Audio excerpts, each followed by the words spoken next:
Good afternoon, Games Done Quick fans. I am ZoeVermilion, and welcome to this episode of Runners Wanted, brought to you by the GDQ Hot Fix. We've got a fantastic show in store for you today.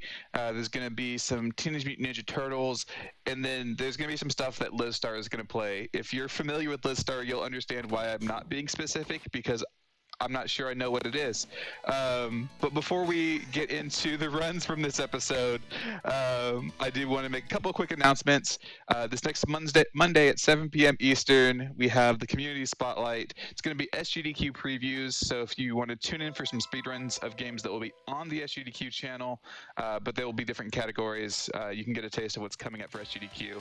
And speaking of SGDQ, SGDQ Online starts on August 16th and runs through the 23rd, benefiting MSF, aka Doctors Without Borders. You can visit gamesdonequick.com for more information. But without any further ado, I'm going to hand the mic over here to Drex, who's our first runner for the day. How you doing today, Drex? I'm doing fantastic. Hope everybody else out there is doing well as well. I'm going to be doing a run of Hyperstone Heist here, Teenage Mutant Ninja Turtles. This game is... a lot of people think of this, when they see this game, they automatically think of Turtles in Time, because this game is basically just a reuse of the assets from Turtles in Time to fulfill a contractual obligation on Konami's side of things for Sega. So it looks very similar, but it plays much differently. Yeah, I've noticed that when I first saw this run, I was like, this looks kind of like Turtles in Time. But like, if there was like a modification Turtles in Time that allowed you to play on Genesis and was completely different, it's very kind of weird if you're very familiar with Turtles in Time. Yeah, definitely. But yeah, I guess we'll just jump right into it here. The timer's gonna start when I gain control of the character on the first level. So, just a moment here. Just call it out for me. All right, so 3, 2, 1, go. So the main mechanic that you're going to see in this game a lot is going to be this charging tackle. And we use Raph because he deals the most damage with that. He does 20 hit points of damage with it. So if you do the full tumble and then hit, you're going to kill most enemies with one hit. All the other charge attacks, like the slide kick and the... there's a lower kick also. They deal the same amount of damage at 10. So you can kill most of your regular enemies with 2 regular hits or 1 charge attack. Bosses obviously are going to be a little different. So this game is very, very input heavy. You're going to be hitting a lot of buttons the entire time you play this game non-stop. So if you got arthritis or something, it's not going to be a ton of fun for you.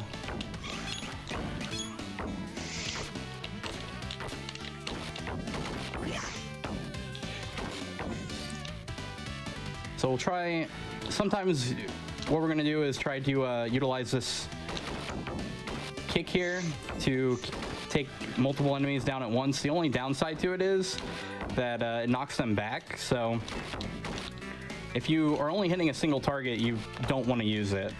But if you're hitting multiple, then it's ideal.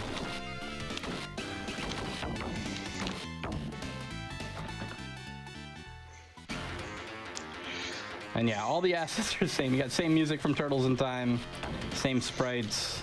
Pretty much everything is the same, but the game controls much differently.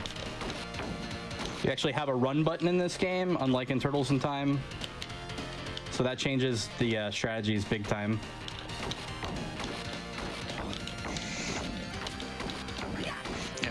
A bit of like cognitive dissonance watching this and realizing that this is not in fact Turtles in Time. A lot of times when I stream runs of this game, people will come into my channel and say, "Oh, I love this game," and I go, "Are you sure you love this game? Because I don't think you know what it is." And then they realize that they don't. Yeah, so speaking of that, I didn't know about this game until earlier this year. What got this on your radar as far as speedrunning it? I was just looking for a Genesis game to run, because I primarily run Genesis games, so this one caught my eye because it seemed like it was pretty straightforward and easy to learn, you know, tough to master kind of game. Throughout the game, we're going to find those little bomb power-ups. They make you spin pizza power, and they kill enemies pretty much instantly. If you jump, you can extend the time that they last. So you'll still get a couple of hits on the ground once you land, even if it has normally ran out. So I'll try to utilize that as much as I can to take out bigger bunches of enemies.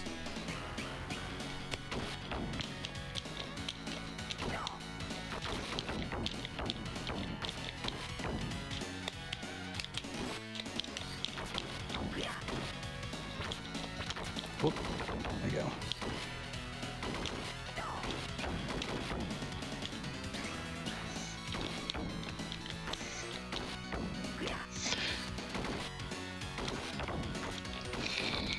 So with this run, is it all just... boss. Oh, sorry. What was that? I was saying, with this run, is it all just like pretty straightforward, playing the game as intended, or are there any yeah, any, you're pretty much playing the game as intended and just trying to do your best. Seems to be the case with a lot of beat 'em ups. So one thing that you can't do in this game, though, that you can do in some other beat 'em ups is when you game over in this game, you go back to the beginning of the level that you were in. So you can lose a ton of time like that. You're not able to just pick right back up where you were at. So to be very careful not to game over in this.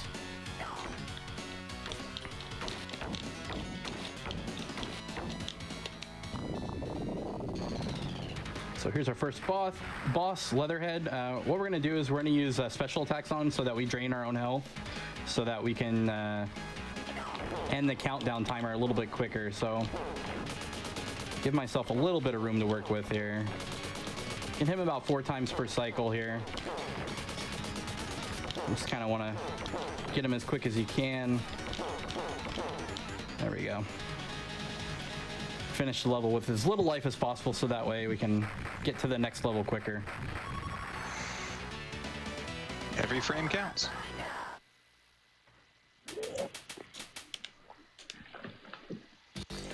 All right, here's our next level. Starts off with this hover surfboard action. Konami really liked this. There's a level like this in Shinobi 3 also. So for whatever reason, they like this hover surfboard thing.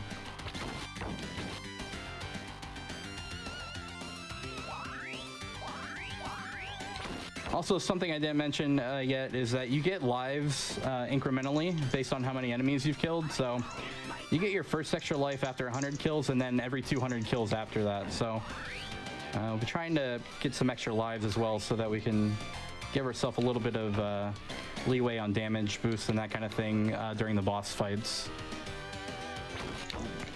We're really don't want to die here. Be ideal.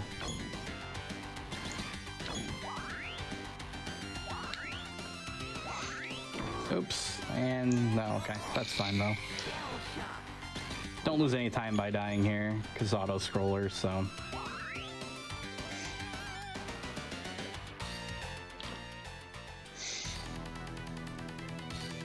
Now we are on a ship of some sort. Pirate ship, I guess? I don't know. I mean, to make the very obvious joke, you're Ninja Turtles, they must be pirates. It must be. The Foot Clan is pirates confirmed. You see a couple new enemies here in this level. Like that. That'll one-hit kill you there if you let that shredder picture fall on you, so you want to avoid that. They try to bamboozle you there with the pizza. Also, if you step on these pieces of wood that look like they have like a little a smaller piece of wood sitting sideways, nailed in there, they deal damage to you, so you don't want to step on those. Avoid those if you can. We've got floor hazards and instant kill traps. This is starting to feel like La Milana. Oh boy.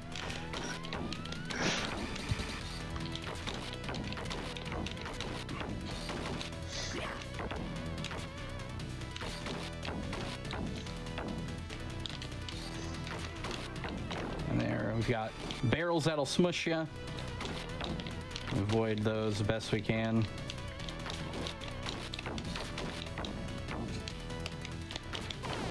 Oh, well, that's what happens if you get hit by those.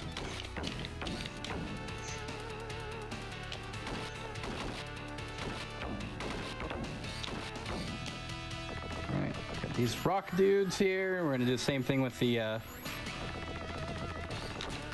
pizza power there, and then you can kind of keep those all together. The nice thing about the charge tackle is that you can do it again almost instantly. So if you have enemies that don't get knocked back or take more than 2 hits, you can basically just spam it on them.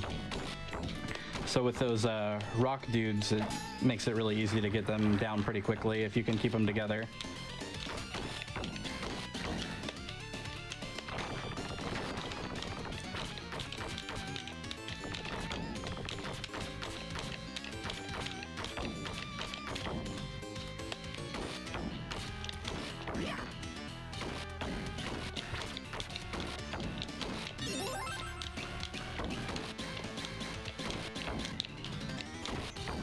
Some pizza coming up here, which I really need it. There you go.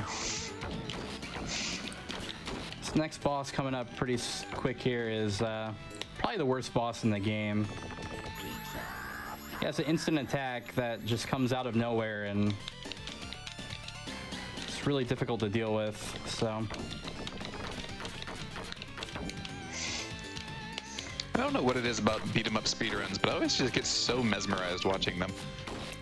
Yeah, at first when I started like thinking about running a beat 'em up, I was like, oh, that's gonna be kind of boring. It's the same thing over and over again, but it's actually not. It's actually quite like fun to do, and just kind of feels a little grindy, but like, I don't know, it's enjoyable. We're gonna try our best to keep him against the wall there. As you can see, he's got that instant kick that comes out. So if we're not inside of his hitbox, we get hit by it.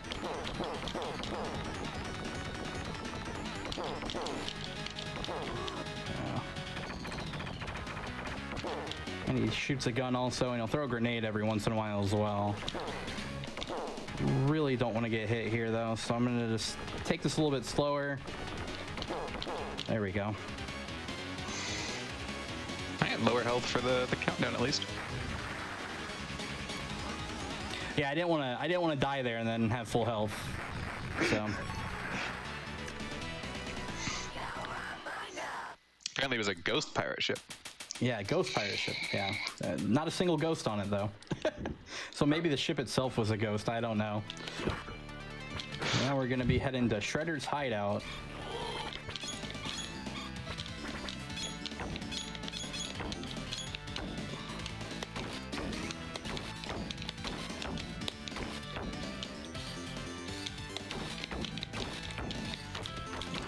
And this level, it's a little easier to utilize this the roll tackle, because you got a little bit more screen space to deal with between enemies, so that can make this go a lot quicker if you can utilize that well. Those enemies you don't actually have to kill. That's nice of them.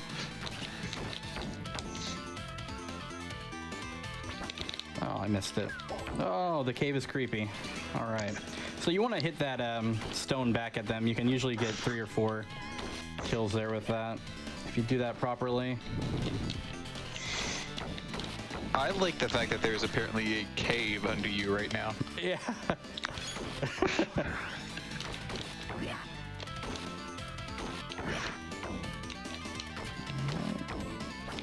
I missed. Now we've got Mousers, most annoying enemy in the game. They only take 1 hit to kill, but they latch on and deal a lot of damage.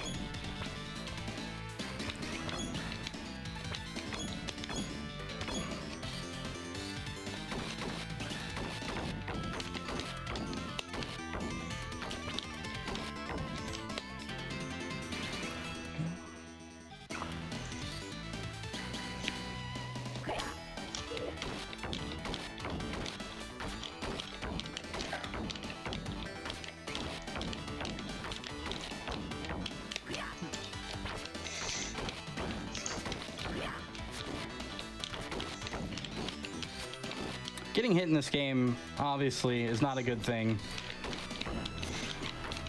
Enemies tend to stun you quite a bit, and they'll kind of gang up on you, so you want to avoid that as much as you can. Some enemies are much worse, though. Like the purple enemies that throw stuff and that kind of thing, they're not fun to get hit by. Yeah, it seems like the rule in any beat-em-up game is projectiles are super obnoxious if enemies are throwing them at you. Yeah, because there's really not much you can do in most beat-em-ups, but especially in this one, you don't have any projectiles of your own, so.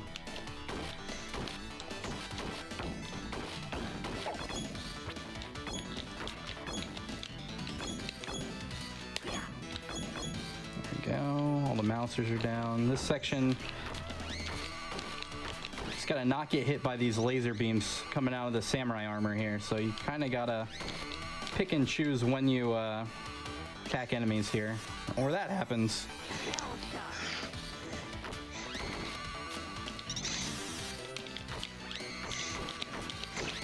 It's okay, you just wanted to demonstrate that really yeah, hilarious I just wanted to make damage sure everybody animation. knew what would happen.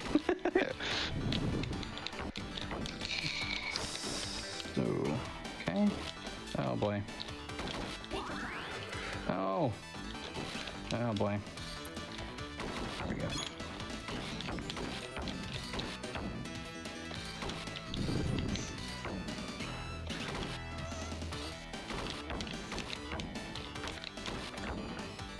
These gray enemies seem particularly obnoxious. Yeah, they are, because they block also, so if you hit him with a regular attack, it does nothing. This is Tatsu, this is going to be our third boss. For whatever reason, he's really easy to hit when he's on one side of the screen, but not the other, so.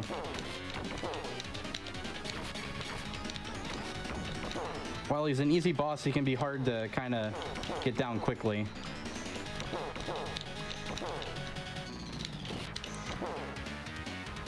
I imagine that has to do with some hitbox shenanigans. Yeah. Oop. But as you can see, you kind of have to back up a little bit there to get a hit on him. But you'll see later, I do fight Tatsu again in this next level as part of a boss rush. And when he's on the right-hand side of the screen, you can basically hit him as many times in a row as you want. But when he jumps to the left-hand side, you still have to kind of back up after every attack.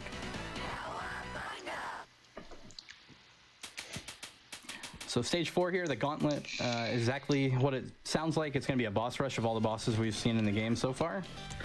As well as some more pizza monsters, which I don't, does anybody know why these are called pizza monsters? Because they just look like a nondescript, like xenomorph to me. They're distinctly different than xenomorphs, and they eat pizza. Ah, okay. Also, this level name should not be confused with the hotfix show of the same name, hosted by our next runner. 5 extra lives here. I'm not going to bother killing too many of these, because if you miss them, they can take a big chunk of your life off, and don't really need to kill them here. Let's try to avoid them the best we can. Now we're going to fight Leatherhead again. He has more health now in the boss rush, and he's also pink for some reason, so not sure what's going on there, but it's a good look. I like it personally.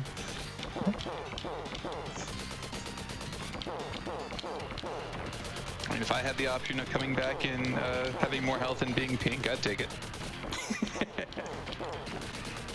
I think you'd have to be out of your mind to not do that. All right, so here's Rocksteady, kind of a palette swap on him as well. More health. Essentially the same fight. You also get no pizza on this level, which is kind of a bummer, because I really like pizza. Oh, I had pizza a couple days ago, but now I want more pizza. I should have anticipated every time this. Every time I run this game, I gotta have pizza afterwards. I should have been ready. I should have known better. Having a TMNT game on, I was gonna want pizza. See if I can get, oh cool, I got through it without dying. All right, so Rocksteady's down. Now we gotta fight Tatsu again, and then we'll have a new boss after that.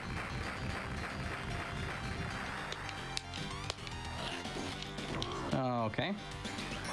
That's unfortunate, but still in good shape here with 4 extra lives. Okay, doesn't want to work with me here.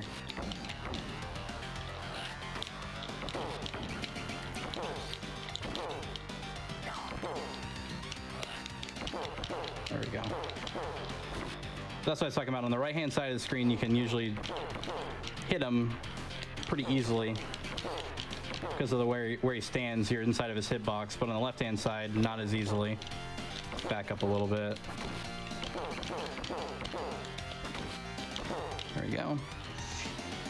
Yeah, there's no bebop in this for some reason, too. It's kind of strange, but they just decide not to use bebop at all. I gave bebop the day off. And now we have Stockman, which is Baxter's human form, which was in the NES game, I believe. This is pretty much this exact fight. Drops the mousers on you. We're gonna do our best to just hit them as many times as we can and deal with the mousers. If you get hit by the mousers, it's a mess, so. And sometimes they just do that, where you get hit by them when you kind of land on them, so.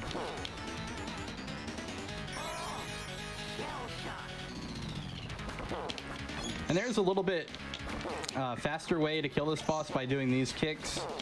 It's not quite as safe, though, as the way that I do it, so.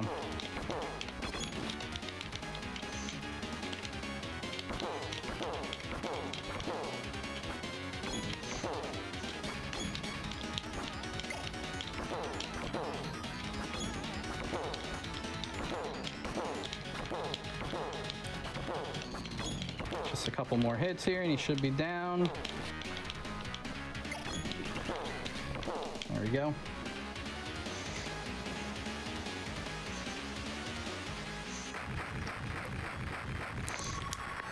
And now we're going to be on to the final level here.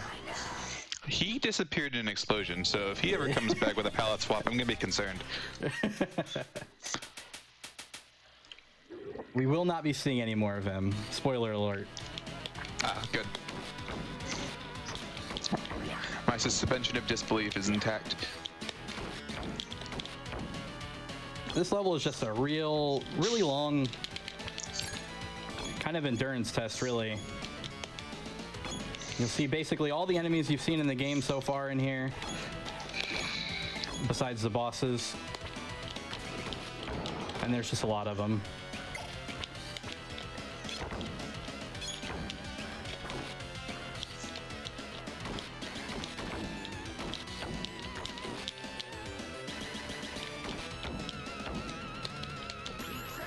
I grabbed that a little early. Usually want to grab that a little bit later so you can take out the rock guys with it. And those rock guys, they have a specific name, but I cannot for the life of me remember. I knew at one point, but I think rock guy is a pretty suitable name. It's a guy and he's made of rocks. Well, what better descriptor can you have than rock guy?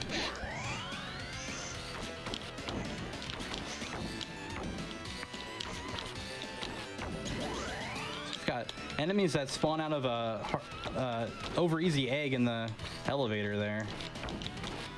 Kind of interesting. Oh, boy. I wouldn't have thought that until you mentioned it, and now I can't unsee it. Now we got enemies that come out of the wall. They just come out of everything in this level.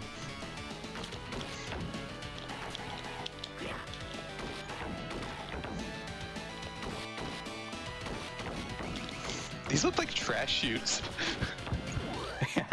Yeah, like someone threw them out from upstairs and then they pop out the bottom.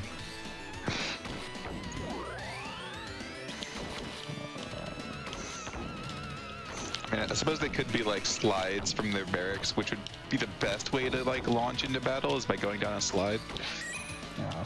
We've got these freezer sprinkler things here, and they are annoying. They just pop up wherever they want to pop up, and sometimes they really heck you up. So we're gonna try to avoid them as much as we can. They're only in this little section, luckily. And we didn't get any there. They can spawn in that section as well. Oh no, we're flat again.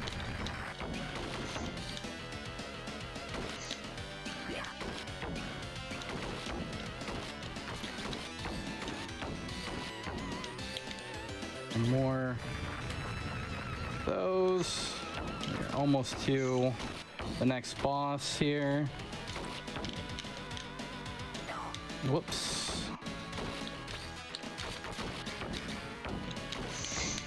I think the most difficult part of this run is really just learning to be consistent with your attacks because of how input intensive it is. Like, having to push the dash button and the attack button simultaneously to do each one of those dash attacks.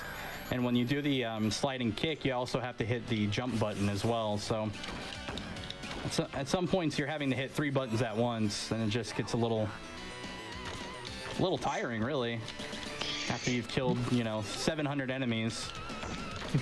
Making a good use of all of the Genesis's buttons. Yeah. All right, so this is not going well here. Uh-oh. There we go. All right, now we've got Krang. He's gonna show us the power of Super Krang. He's definitely one of the easier bosses in the game if you do it right. Which I would have loved like a bad translation or a typo there that just said this is Supper Krang.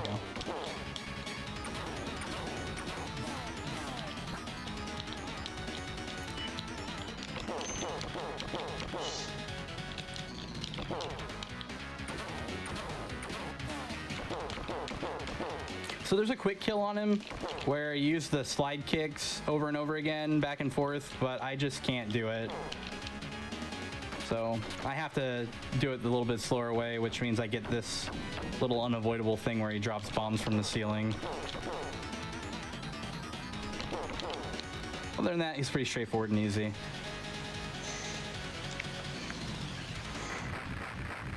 He also will every once in a while just do an instant attack where he like instantly swings his arms and deals a lot of damage as well, but got lucky and we missed that as well. Now we got the final little section here, the obligatory elevator part of the game, which was popular in pretty much every 90s video game ever, I think. And something about elevators, I don't understand it, but they were everywhere. They were. Every game had to have an elevator stage. Not just beat 'em ups. Action platformers had them too.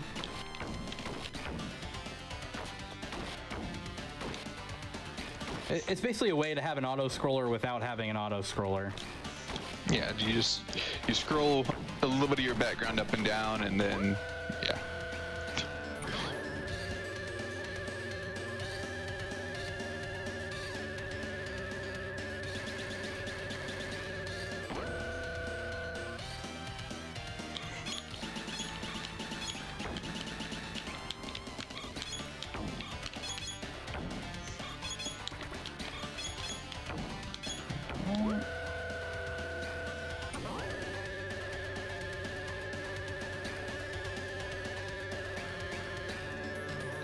Few more sections of this to go, and then we'll be fighting Shredder.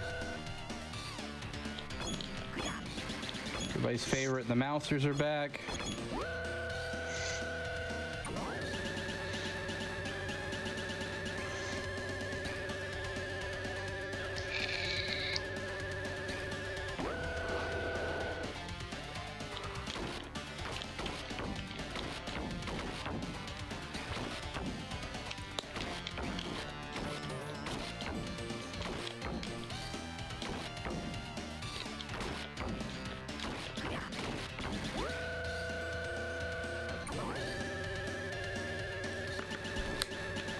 Oops, I forgot red guys come out. I just wanted some water. Make sure you time your hydration properly when speedrunning. It's very important to stay hydrated and time your hydration properly.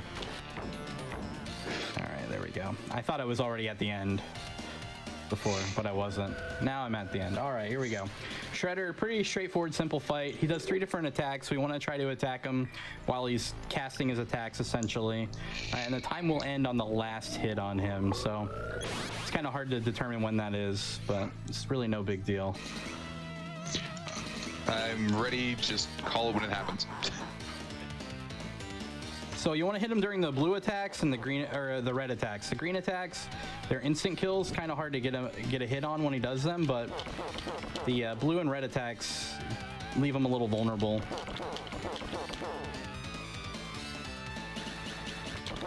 Getting really lucky with the RNG here. All right, time is going to be coming up any second here. Time.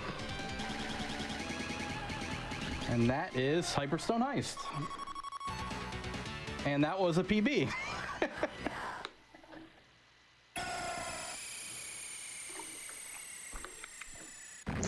Yeah, so timer stopped late because, of course, my computer decided to lag at the exact moment, and I didn't hear you call time, so I had to wait to make sure you actually beat it.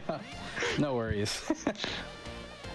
I'm sure there's a bunch of people in chat going, "What timer? Huh? What?" Sorry. GG's. Thank you so much for showing this off. Yeah, it's a pretty straightforward, easy to learn, hard to master speedrun. There's a lot of room for improvement. In my run, the world record is like a good 8 minutes faster than me now. When I started running this, it was only like 2 or 3 minutes faster. So they've ZG and Turbo Gilman have done a lot to optimize this run. And if you enjoy turtles and you want to do something a little different that not a lot of people know about, a lot of people don't even know that this game exists. So it's pretty neat. And the hard difficulty is even more rewarding to beat. The enemies there's more of them, and bosses are a little bit harder. So it's also a really neat run. Pretty tough to even just 1cc that, let alone like speedrun it. So if you're looking for a real challenge, that's a really good run. And then there's the even harder version. The Japanese version of the game is actually even harder than United States version of the game. So a lot of different runs to be done with this game. Sorry about that. I had a bit of a technical difficulty.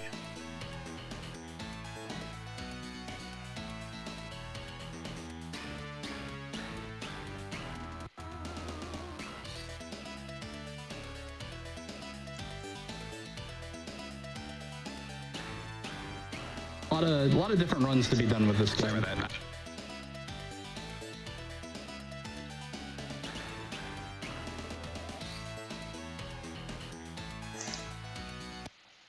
All right, so yeah, again, sorry I had some technical difficulties on my end. Thank you so much, Drex. No worries. I hope you had a great time. We are going to take a quick break and get set up for the next run. So, GG's again. Perfect. Thanks for having me.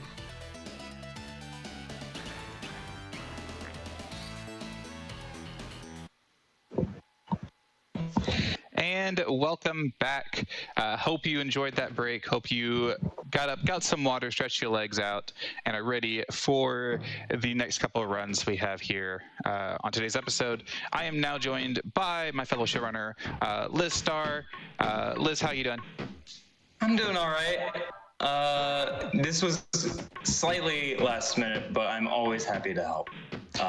Especially by showing off some really great runs that deserve some more love, starting with Dharma Doujou. Yeah, absolutely. You're going to be playing 2 games today that I can only describe as, oh, yeah, no, Liz would absolutely run this. I feel like this show today, the theme of it is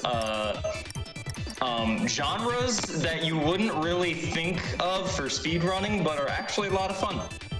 Yeah, absolutely. So we had beat 'em up and then puzzle game next. Yeah, this is a great run. I think I watched you a bit when you first picked this up, and it's always been a treat to watch. So, you want me to get started? Give me 1 sec. Okay, yeah. Give me a countdown whenever you're ready. Sure thing. Well, let's get to the menu. It's all in Japanese because this was a Japanese exclusive game. I'm going to be playing as Eyebrows Krillin here because the girl, although she's cute, is a slightly different game mode that is slower. So we're going to do this one. Okay. Are you ready? You still want me to count down? Yes, please. All right. 3, 2, 1, go. Alright, so this is a puzzle game. It's, you know, it's your typical 16-bit, so it has a story, but it's in Japanese, so I don't know it. I just know that it's super cute, and I like it a lot. So the way that this game works is that we play as Eyebrows Krillin here, and we need to fill up the entire bottom row with the same color of block. If you do not fill it up properly, they just move up, and then you have to go until you get it. What's the name for like Japanese demons and spiritual creatures? Yokai? Yeah, the yokai on the left are constantly climbing up, and if they reach the top, then you lose, and you just have to restart the stage. This was originally an arcade game. It's perfect for an arcade game, but it was ported to the Super Famicom. And I feel like it's kind of an unfortunately forgotten game. It's a really good puzzle game. So a lot of what, oops, I almost misclicked there. A lot of what this game is about is really memorizing how blocks fall. And in order to set up a lot of, excuse me, a lot of, just where you don't have to, where you can just clear like a bunch in a row. As we get to later stages, like at the start, you might look at this and go, this looks really easy. I don't see what the issue is. But as we get further in, you're going to realize that this game gets absolutely ridiculous extraordinarily quickly. It is one of the hardest games that I speedrun, and I do not say those words lightly. Especially later on,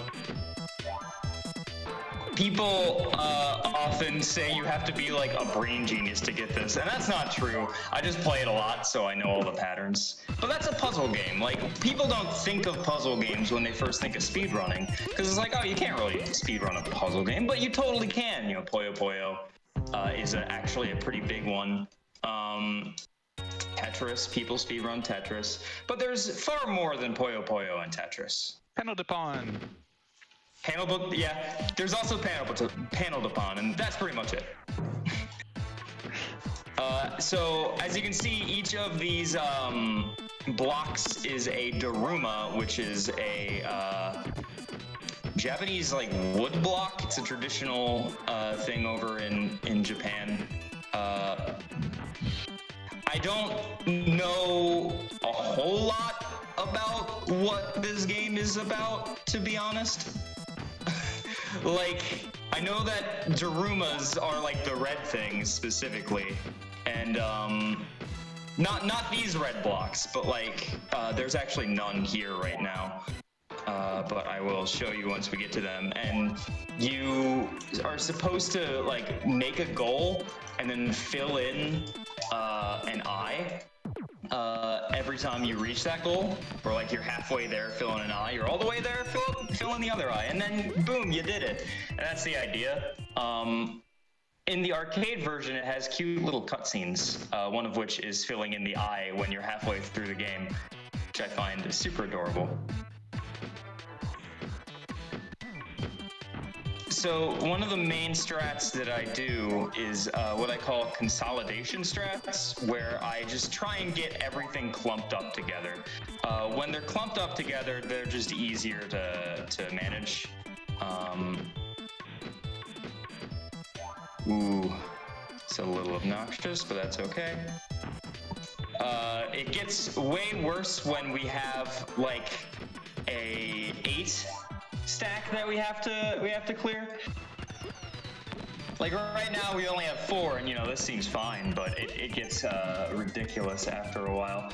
And also after a while, I will be extraordinarily unable to commentate, so I'm going to need Zoe to do all of the work. I will do my best. This is a gross stack. Why would you do this to me, video game?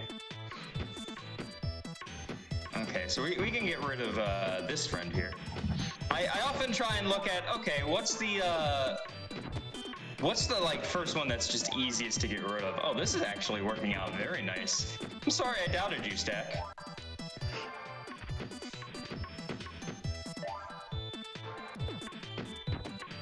of that was just an accident. Like, that wasn't even like me being like, oh yeah, I'm a brain genius. I'm off genius up in here. No, that was just a full-on accident that all landed how it should. Are the stacks RNG or are they preset? It's a good question. I believe in this version they are RNG, but on the arcade, there are multiple presets that they switch between. As you can see, this game is also super cute. Lots of really cute cutscenes and stuff, but we skip them because it's a speedrun. This is also a very obnoxious, gross situation, but I'm just going to have to do consolidation strats here. Is there anybody besides you that runs this game? Glitchwish, I believe. Oh, of course.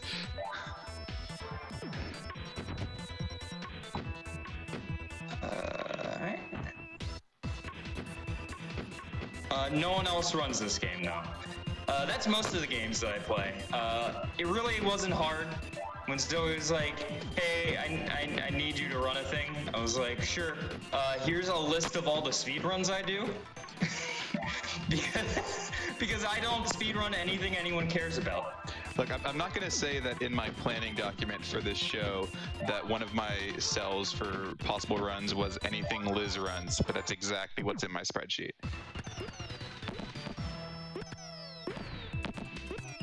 My favorite is I can't, like, people can't decide whether or not I play obscure things for attention or not, which is silly because why would I play things don't care about for attention? We're going to do some consolidation strats here in order to get this fish as quickly as possible. Oh, looks like that red is pretty good here, so we're going to grab the red too. So if the stack reaches the top, like in any game, you are going to lose. So do not let it reach the top, Forehead.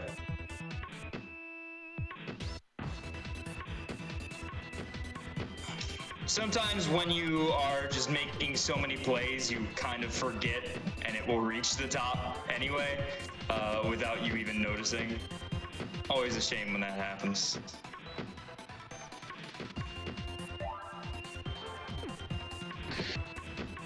We can get rid of these Dharma dolls.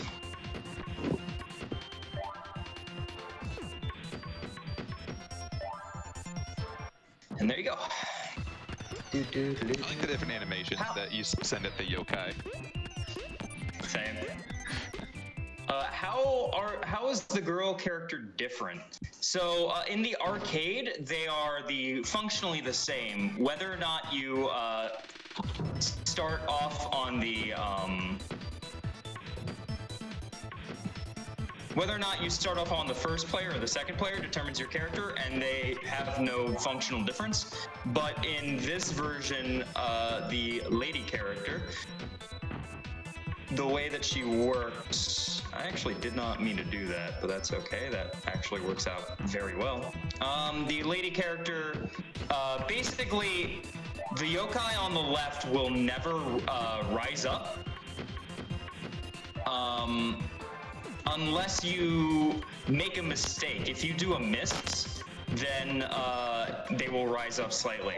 And a lot of my strats are doing a bunch of misses in a row, so especially in the later ones. So it's actually a very difficult game mode.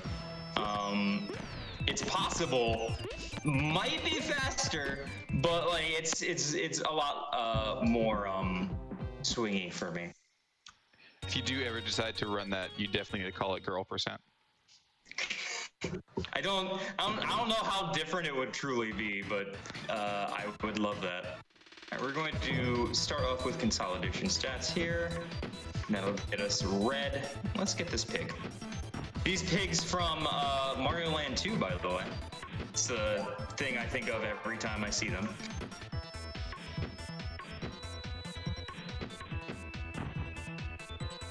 Let's get this cat, gamers.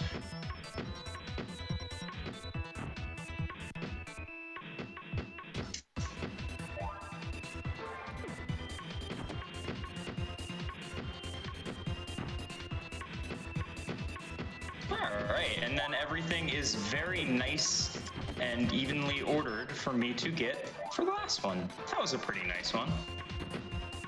I'm not recording my splits or anything, so I don't actually know how I'm doing. A lot of it is RNG in terms of, oh, did you get a really nice starting setup or not? Rip. Yeah, playing as a girl, it's a limited number of moves instead of a limited number of time. That's exactly correct.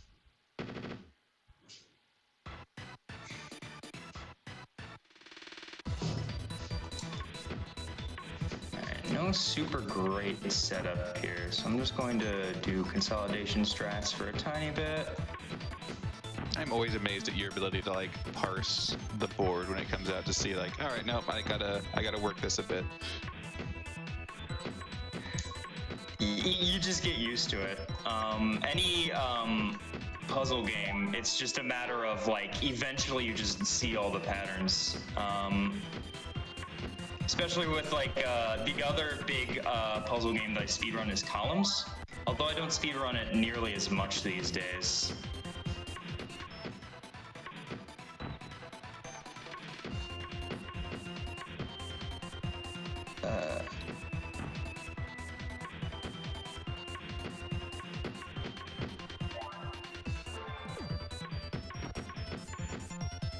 Okay, and that'll allow me to get fish. See, I hit the bottom one first. The immediate thought might have been, oh, I'm going to get the top one, because the way things fall, usually you want to go top down. But by hitting the bottom one, the top ones fell in such a way that they were still collectible. Otherwise, I'd have had to do a little bit of fiddling around to get that working. So a lot of the fast strats in this are really seeing how things will fall. Ooh, this is very nice. This brown is actually super easy to get. I'm going to grab that. So you can see the stack is getting rather tall at the start here. There's just a lot of blocks. We're going to grab this yellow.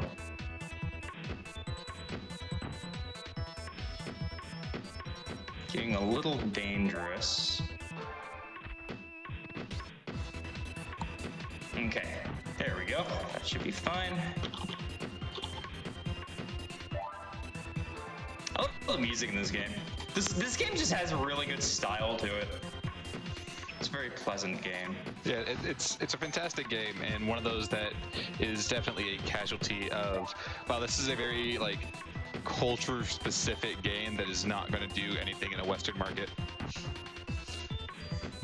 Oh, definitely not. Like, they could have, I don't know, like, repackaged it and changed all of the graphics, but it would have been way too much work. If you had ported this over here, no one would know what the heck to do with this. Let's just give it another random, like, Tetris subtitle and be done with it. Basically. Kappa. Sideways Tetris, there we go. Sideways, Tetris 2.5. I mean, it did work for Bombless. All right, so as you can see, now there are so many pieces that we have to shrink the board slightly.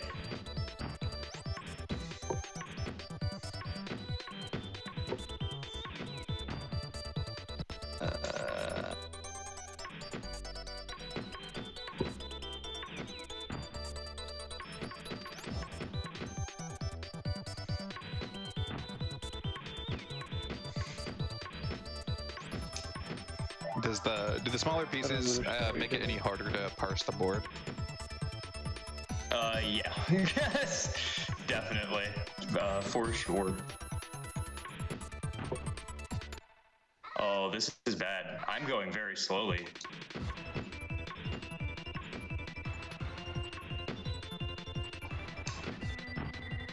Oh, I'm definitely going to lose this. Yep. Oh no. Yeah, I was just going way too slow there. Once you get to this size, you have to like just go real fast. So I'm going to need you to do a lot of commentary. Yeah, let me see what I can pull off here while I'm trying to watch what you're doing. I could always go like sports broadcaster and be like, all right, you hit the fish, then the green, another green, cat. I don't think it's gonna be very entertaining. Cat! Cat! Okay, so consolidate these. Okay, so then I'm going to grab.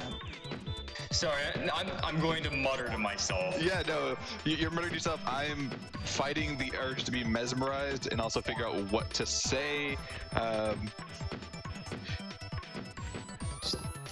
Totally legit. Got the cats here. Now it looks like you got the fish set up, so. Yep, everything should be a clean shot now. Yeah, thankfully. then you got the blue. Then that was way better. Yeah, much better when you're not trying to focus on commentary. Yep. Usually when I run this, you know, the first half of the run is just me, because it's like doing three stacks. That's extraordinarily simple to me. So I'm just like looking at chat for most of it. Like I have it all planned out in my head, and I'm looking at chat. But for stuff like this, I have to focus. Like right the heck now, I'm going to focus. Please talk for the rest of the way. Yeah, focus. So looking at this, just based off of my completely inexperienced judgment, this board doesn't look particularly fun to start.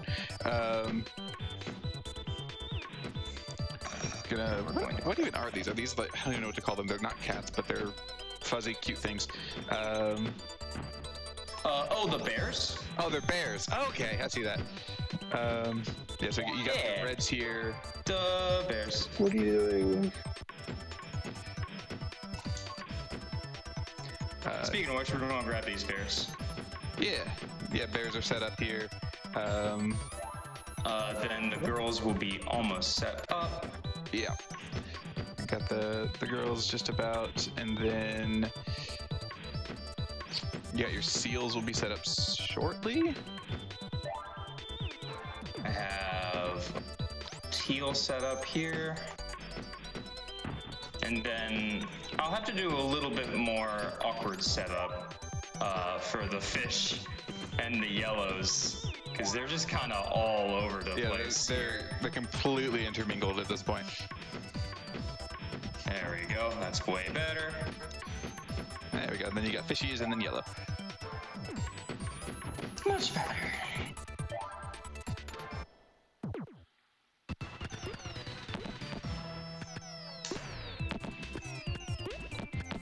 I highly recommend it. Y'all should check this game out.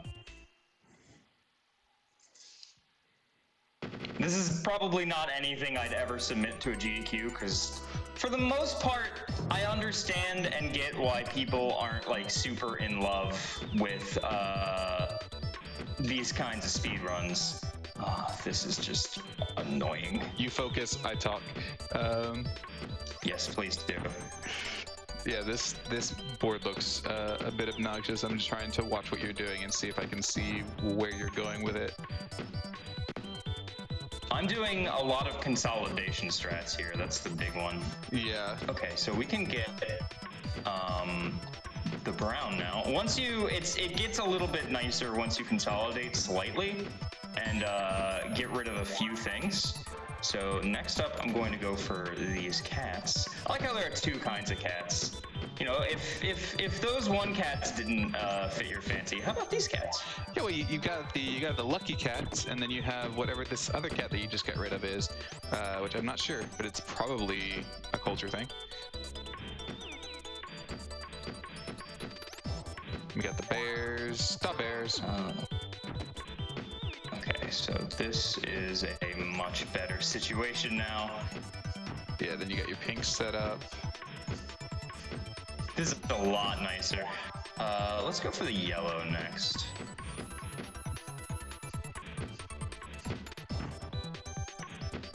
One of the things that I try to avoid is I try to avoid, if I'm picking up something, then picking up another of the same color in the same stack, because that makes it a little more awkward later on down the line for clearing, because then something will be in front of something else. You'll notice a lot of what I do is I immediately go for when I'm doing consolidations, I try to prioritize things that are in front of the same thing in like the whole stack, but there's stuff in between it, so that I can separate them and make it a little bit easier to get later on down the line. All right, we have three more levels left, so 9 stages. Kappa. Hey, it's a Kappa. I did not mean to grab that. That's okay.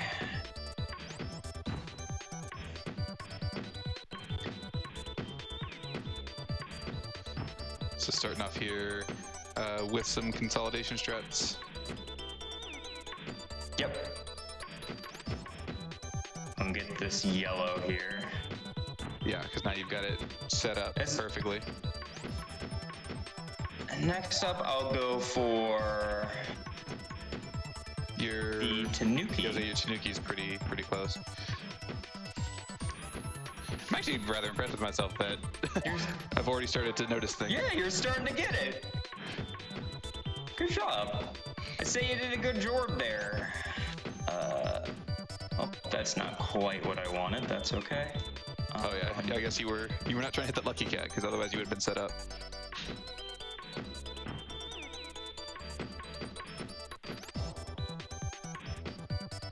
Okay, let's get rid of these cats.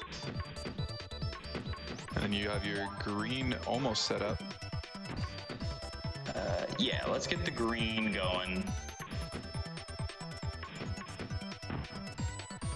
That way it falls into the blue, and I can get the blue going.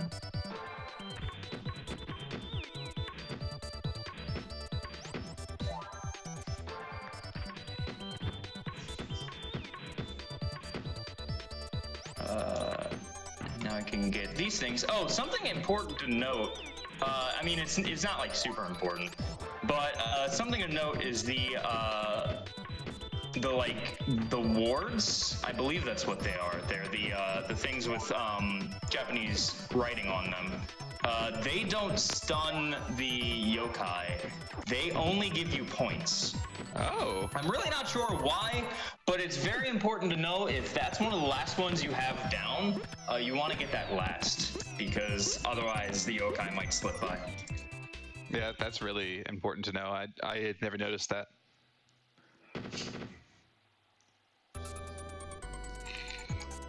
Okay. This actually doesn't seem too bad. It doesn't seem it at first, but it's very very deceptive. What's the word? Yeah, very deceptive. Yeah, I can see why. Because although there aren't really that many types of things here, they are all separated from each other by several different paths. But we can get this Daruma. The bears will be pretty set up soon too.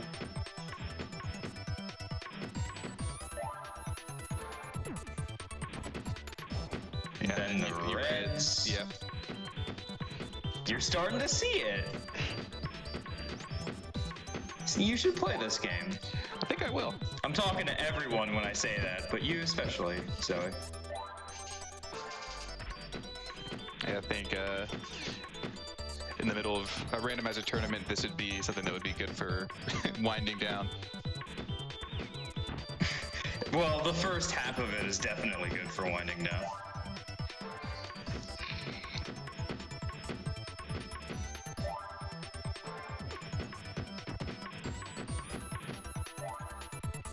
Do any of them do different things on clears, or is it just the seals? As far as I can tell, it's just the seals.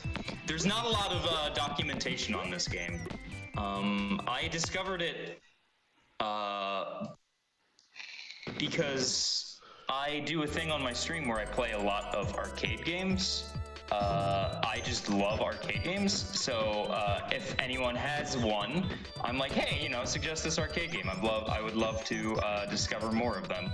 And I've found some very, very fun, interesting arcade games just by doing that.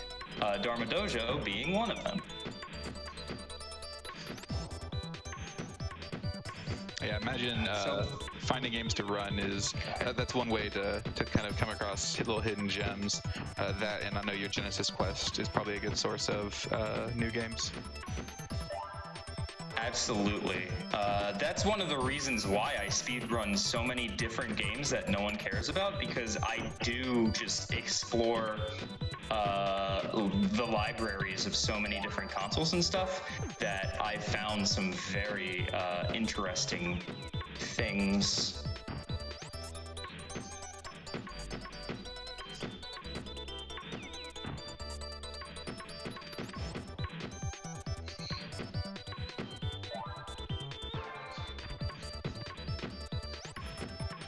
These past ones haven't been that bad. That's good. Yeah, because now you got your seal set up, and then you'll have a little bit of work to do. Red set up. Yeah. But yeah, a little bit of work. Not too bad though. Oh, sadly, now I have to get this in one more. That's fine. It's not like I have any issues with this Kappa. Yeah, that was a consequence of the way that things fall. It looked like. Absolutely. It's always kind of sad when it's like, oh, I can totally get that, and then the last thing you hit to clear something then makes it fall in a way. But sometimes there are ways to get around that if you just make things fall in the right way. You totally try this. It's on the Super Famicom. The card of it is not that expensive because nobody knows it exists. Also, the fact that Japanese import games in general are fairly inexpensive from my experience. Yeah, for sure. Like I have my SMW cart that's the Japanese version was like $5, and my Link to the Past Japanese 1.0 cart was like $7. Yeah, and that's funny because those are always like the ones that people speedrun. Yep. Is the Japanese carts. Why do you think I own those carts?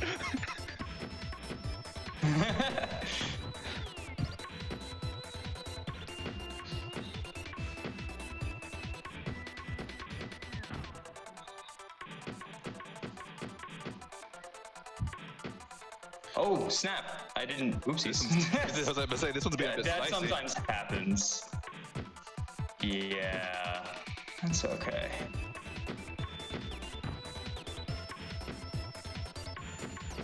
I can get green after this.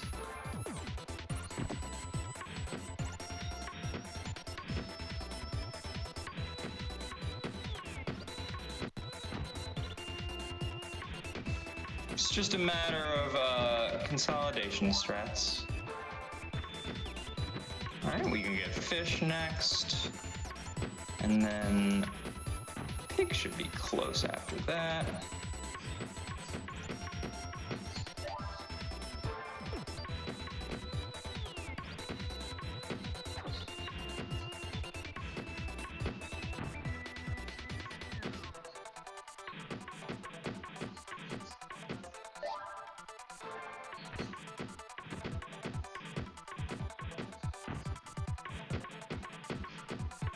All right, beautiful.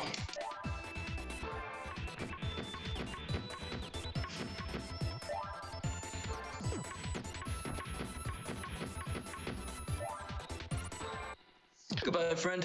The yokai are just so cute. They are. Look, he's crying. It's sad. How dare you make him cry, eyebrows, Krillin? Eyebrows Krillin's a jerk, let me tell you. Not nearly as good as Krillin, the best character in Dragon Ball Z. I will take that opinion to my grave. I mean, there's worse opinions about this is characters. Annoying one. It is true. You could have the opinion that Tien is the strongest human, which is just flat out wrong.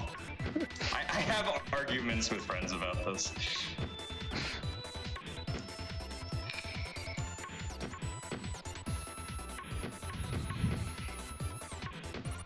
It's hard to commentary when you're trying to parse it. I know you're trying to parse it too. It is. Okay. Thank you for doing commentary. Of course. Okay, so we can get the pigs. No! Flapjacks! We can't get the pigs. I keep, like, there's the one pig at the back. I kept missing it, too, when I was about to say something. I was like, no, you can't get the pigs. Never mind.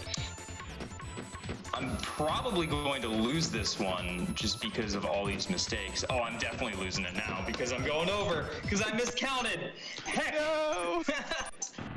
This is why I gave such a considerate time estimate because it can really go bad.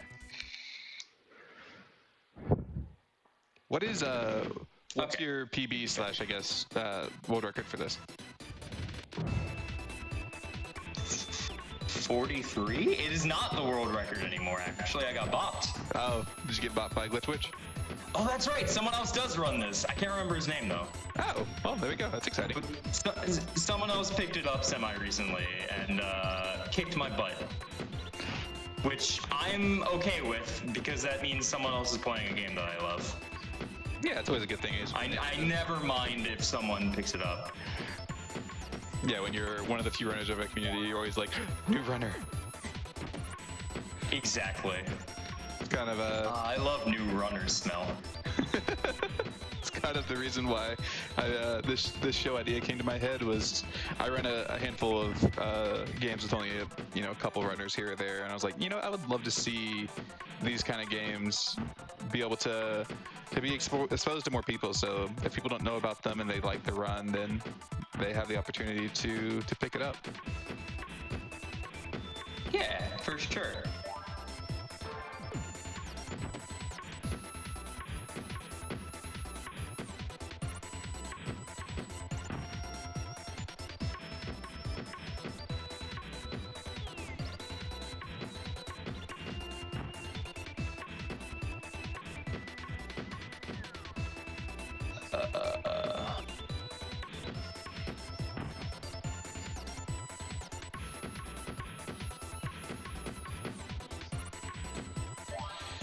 Good old seals not stunning the yokai. Yeah, it's always, it can get a little scary. This ogre's getting a little high up on that rope, but that's okay because things are looking a lot nicer right now. Yeah, it's like things are coming together. You can get your brown here pretty soon.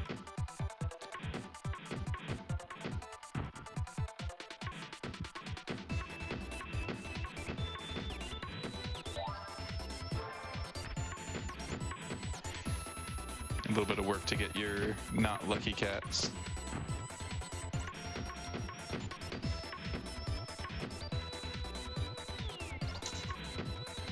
And then we can get blue.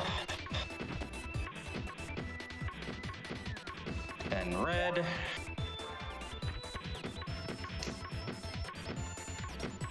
There you go.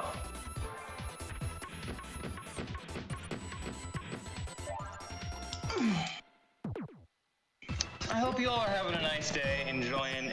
I like watching the speedruns of high-level puzzle games because it puts me to sleep. It's just like very. It puts me in a zen state. It's so very relaxing, and I've said this word between both runs now. It is absolutely it's mesmerizing. You can just completely zone out and just be completely relaxed watching something like this.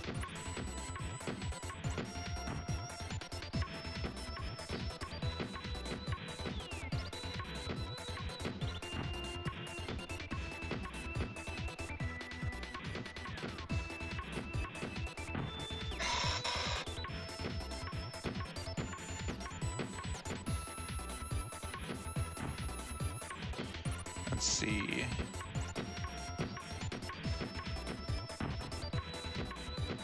You can tell at this point, because the stack is so high and there's so much in it, you just have to play a constant game against the stack itself, which is very obnoxious and very difficult. Yeah, it seems like a lot of times you just have to knock off that entire top row and then just fit in what else you can. Yep.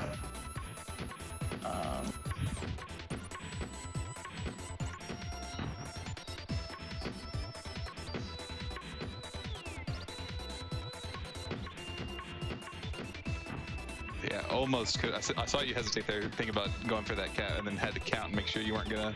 I was counting. Yeah, that would have killed me. I've definitely lost runs that way. Yeah, I was like, oh yeah, there's rounds. I'm going to go ahead and count to make sure.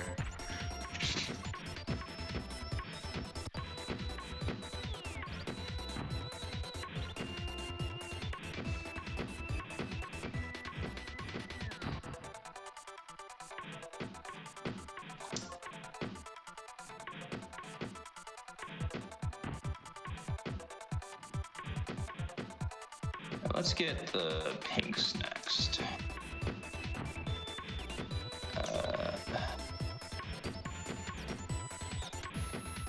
Okay. This yokai is getting a little tall for my britches. Yeah, getting a little close there.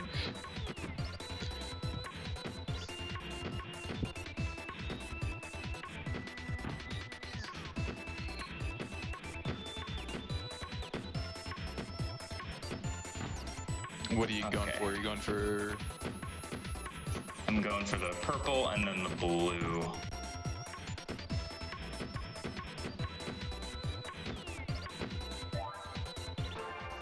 And then the fish. Oh, that's not... I did not mean to hit that fish. Okay, well, that's fine. Except it's not really that fine. Oh, no. Oh, shoot. Heck. This isn't good. This isn't good.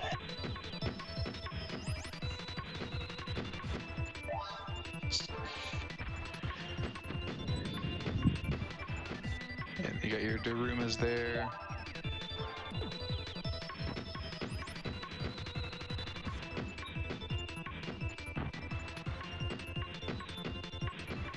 And you got your fish. Everything is just completely hacked right now. Nothing is in its order. Nothing is in its place. Okay, I should hopefully be good now. Yeah, you got your cats here, and then just one quick move and you'll be able to get this, yeah. As long as you're smacking the hammer, the yokai does not move. So if all you have left is like a clear shot, you're good. Whew. Got it. Good recovery. That was a bit scary there. Oh, spoopy. Yeah. All right, last three. Here we go. What's my time? You're at 37:56. It's not that bad. These last several are an absolute nightmare. Though. Yeah, this is a lot.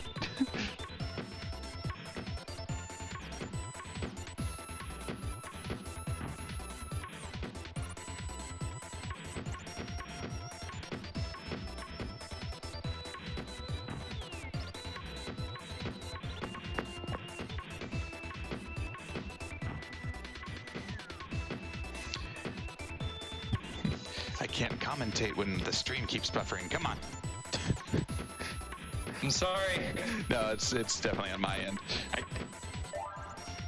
dropped 52 frames. It's probably not me.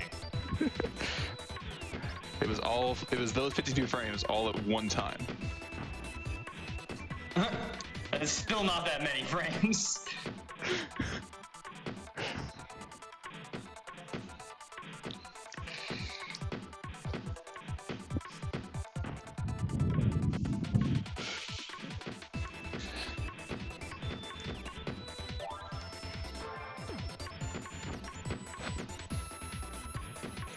Fishies.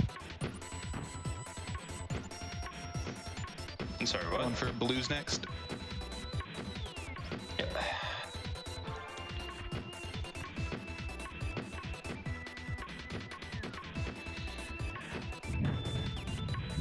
That's not what I meant to do.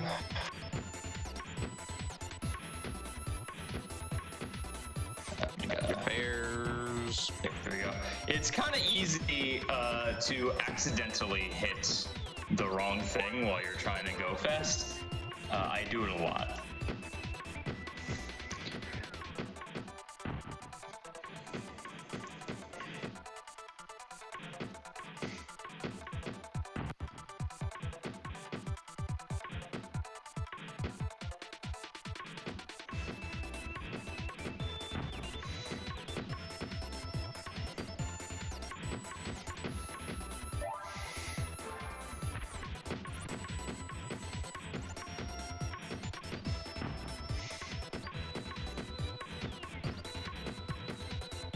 Okay, now it might seem at first glance like I wouldn't be able to get the reds, but one of the things that's important is if you have the same color that's kind of like a L shape, you're able to clear it thanks to the fall of it. Once you learn that, it becomes a lot easier.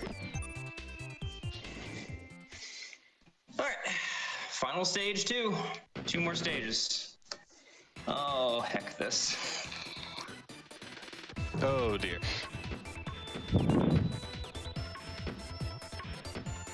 Just consolidation strats, that's all you can do.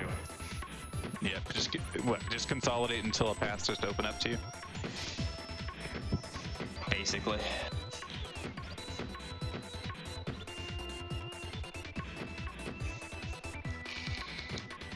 Let's go for the cats, I think.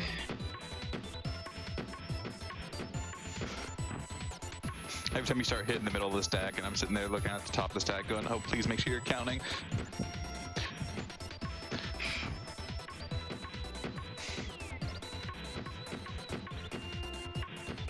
Alright, we can get these cats. Have to make sure that you don't accidentally leave out a cat somewhere else in the stack. That happens quite often, and it sucks.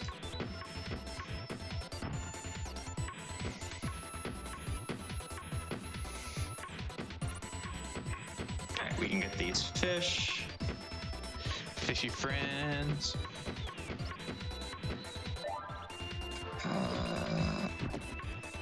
Consolidate a little bit more. It definitely seems like with some of these bigger boards, once you get 1 or 2 of them out of the way, because of all the consolidating you've done, the difficulty is still there, but it like kind of comes down a bit. Yeah, definitely. That's the main reason why consolidation strats are the go-to, because of exactly that reason. Because rather than everything being like split up into a bunch of singlets, you have just a bunch of small chunks of the various pieces, I guess is the best way of putting that.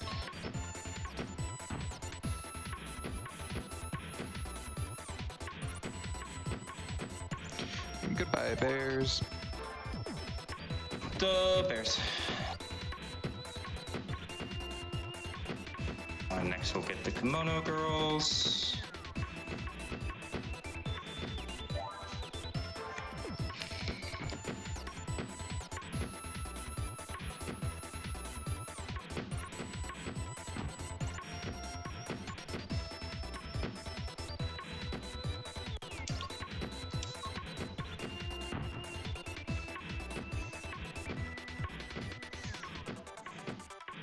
I hope you all understand. I always feel a little guilty when I'm playing this game and I am unable to do that much commentary. But I definitely hope you understand just by looking at it why I'm not talking that much. Yeah, this game requires a lot of focus. Definitely no fault there for not being able to keep up like really in-depth commentary while you're trying to process, you know, at this point looking at like 70-ish pieces on the field at once.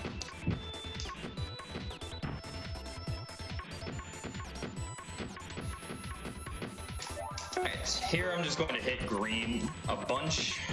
There you go, and then that should be good. Alright, last one. Woo! Last stage. The last one is by far the hardest stage. You ready? I'm not ready. Okay, let's do this.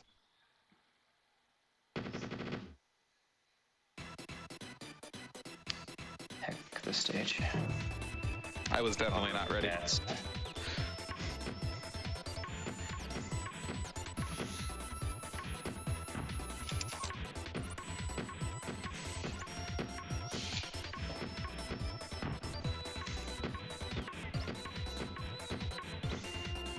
Get these 2 cats.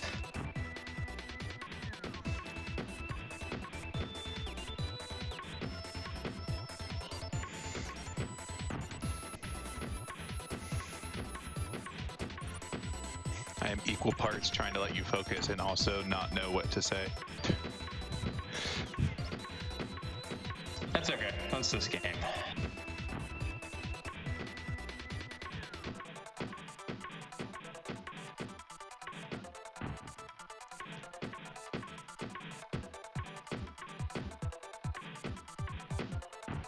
Consolidation strats. That's all I can do.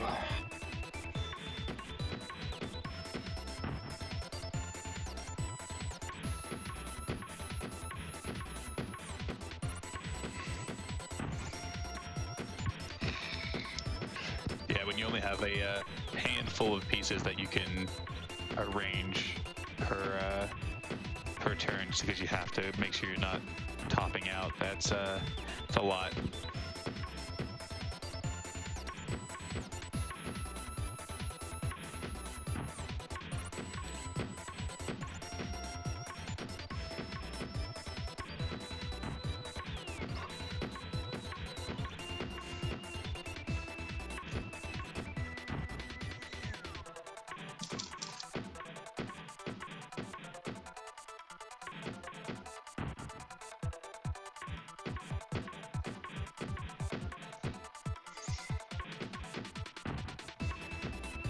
Okay, we can finally clear cats.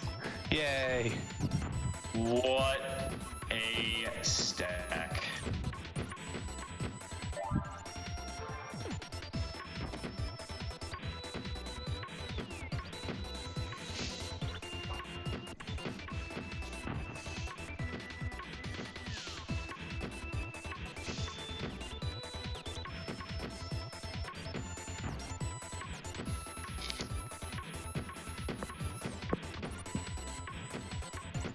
Go for yellow next, and then that will move very cleanly into the Darumas.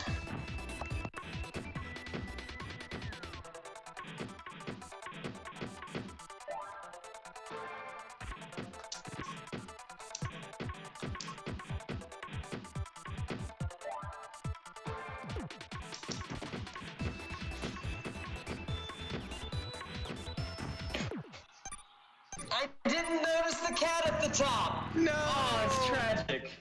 No!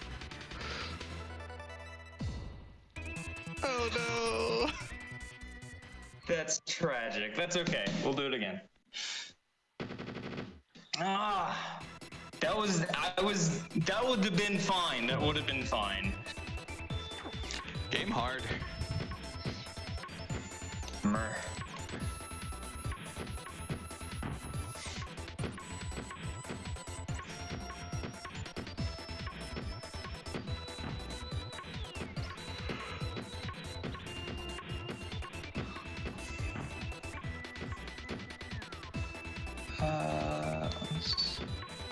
These.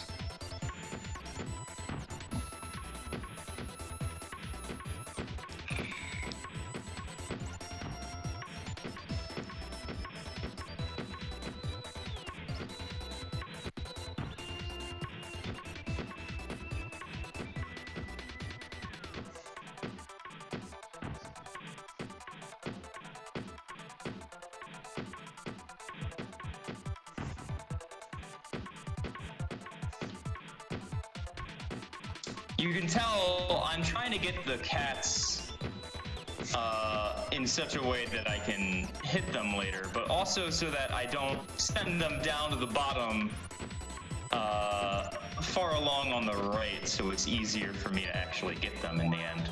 Yeah. I'm gonna work on fish and Daruma next, I believe.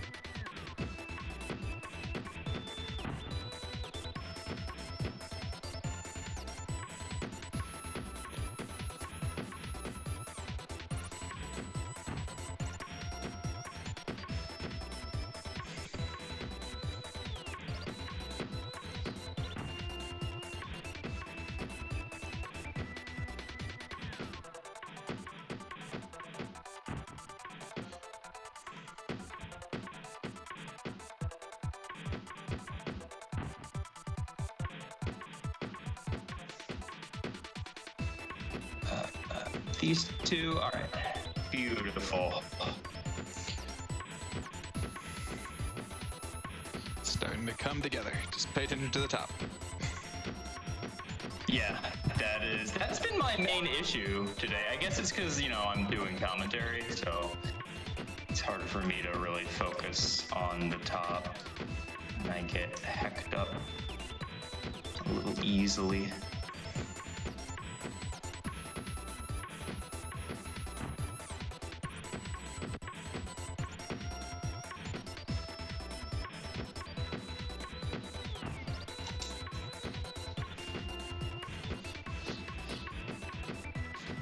Anyway, I really like puzzle game speedruns. You all should check them out.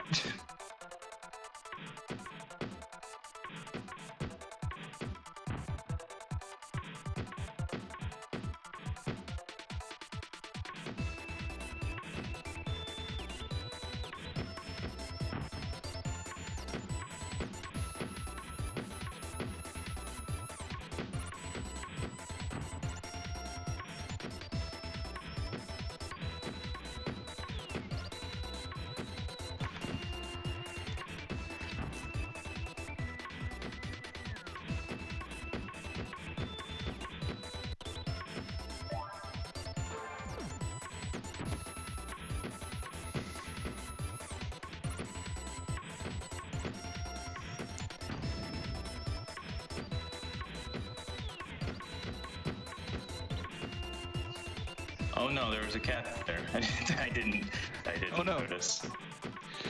Whoopsie doodles.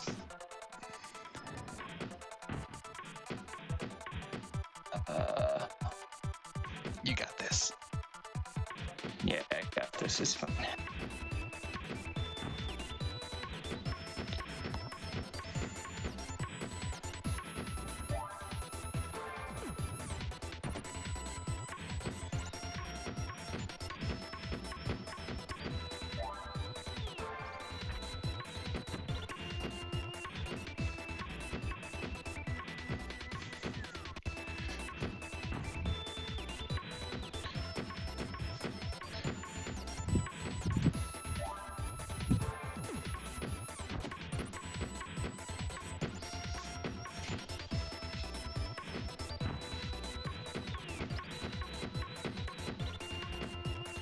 All right, now it's a clear shot, so time is coming up in a few seconds. Woo! And that is the run. Holy moly, this game.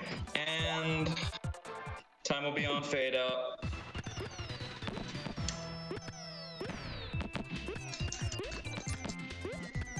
Time. I don't know what the story is because, again, I can't speak English and no one has translated this game because nobody knows it exists. I didn't know. Now, hopefully, at least a couple of people know it exists. Did I say English? Yep. I meant Japanese. I don't speak English. I speak Goblin. I like the music. It sounds very similar to English. Yeah, so GG's. That was Dharma Doujou. GG. Yep, that was Dharma Doujou. If you like puzzle games, check it out. If you like puzzle game speedruns, check it out. It's a lot of fun to do some runs of. I occasionally play it when I just kind of want to get in a Zen state. It puts you in that Zen state. You could tell by the end I was not paying attention to anything but the game. Like, I focus on the game. I can see God as I play this game. Just nothing else. All right, well, that's that. Moving on to the next game? Yeah. So we have one more game in today's episode. It's also going to be run by Liz. Let's wait till after the break to tell them what it is, okay? Okay, sure. All right, so we'll be right back. Hang tight, grab more water, do what you gotta do, and be back here in a few minutes. See y'all soon. And we're back. I am still here, ZoeVermilion, still here with my good friend Lizstar, and we've brought to you a Lizstar classic. We've got Return to Zork. What do you have to say for yourself, Liz? I'm sorry. Well, first of all, like I said earlier, this is the weird game genres you wouldn't expect are speedrunnable block. Beat 'em ups. Well, you know, some people would expect that. Puzzle games, okay, yeah, Tetris. Point and click adventure games, it's a little out there, but they're actually a lot of. I'm still holding my SNES controller. They're a lot of fun.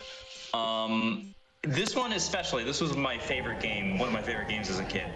And we're playing 225% today. It's actually 225 points is the name of the category, but I call it 225% to make people angry. Because math sucks. Math sucks. Okay, I'm ready. Oh, actually, let's do the intro. It's very important. We have to show the intro to Return to Zork. Because Return to Zork is a very special game, and since we're doing the 100% category, you get to see a lot of really weird stuff, but we can also basically see the story and like actually learn everything. Whereas usually in any percent, you just skip it all with glitches. So time starts in 3. Wait, why did it? Hold on. Wait, no, wait, hold on. Why did it skip the cutscene? Do the cutscene. Okay, never mind. Time doesn't start in 3. There we go. All right, we're doing the cutscene this time.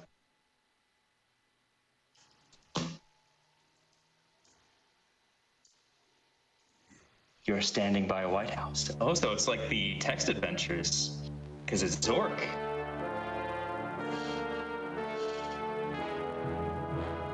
Oh my gosh, look at these graphics. The future is now. Oh, we can actually show pictures on the computer screen. Oh my god, not only that, it's moving and in 3D.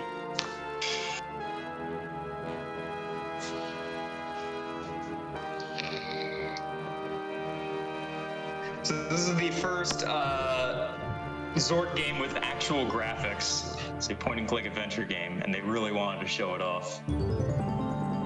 Open their box. What am I? A loser. Next question. Ah, the sweepstakes winner. I've been looking forward to... No! I mean, that's the wrong answer because according to the layout, you are a Zork dork. Did a real good call me a Zork dork? No, I called you a Zork dork. I am. Oh, okay. No, that's fair. I am. I've played a lot of Zork. I do love me some Zork. Whoa, these graphics! Alright, so timing is going to come up soon. Just after the glorious flyby.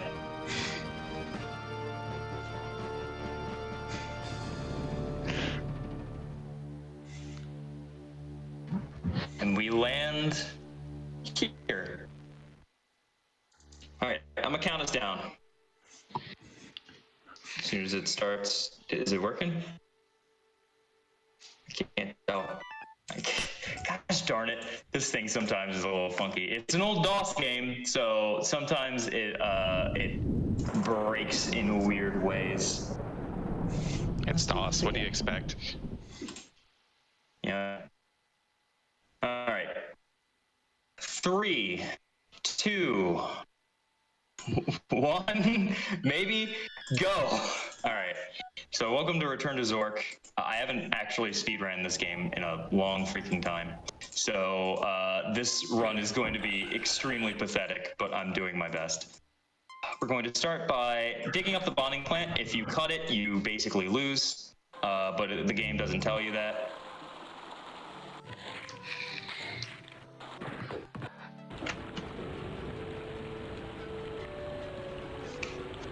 So the first things we're going to do, very important, usually you don't get the crank, but we do pick up the crank and then go to the best character in the game, is Booze!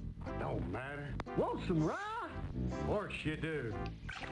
Goodbye, Booze. We're going to pick up this key and the chalk, and now... Want some rye? Of course you do. Booze is just such a friendly guy that as soon as you enter his house, he just gives you some booze. So we're going to play a game with him. It's a drinking game. And the idea is we go through this entire rigmarole with the toasts. You have to do it exactly the way it is intended. Guess who invented this toasting game? That's right, it's Booze. Unshockingly. He has a way better tolerance than us. Sure, give him here. Oh, he is not quite drunk yet, so we need to get him very drunk. If we drink even one hit of this rye, we're a lightweight. We hit the roof. But Booze can drink 4 swigs of this stuff. Because, you know, he just drinks it all the time. But now he's so drunk that when we ask him for his keys, and they're all dead, he's going to actually give us his keys. Oh, sure. Yeah. Before he was so drunk, he didn't quite know what you meant, but now he's so drunk, he doesn't know what you mean, but is still willing to give you the keys.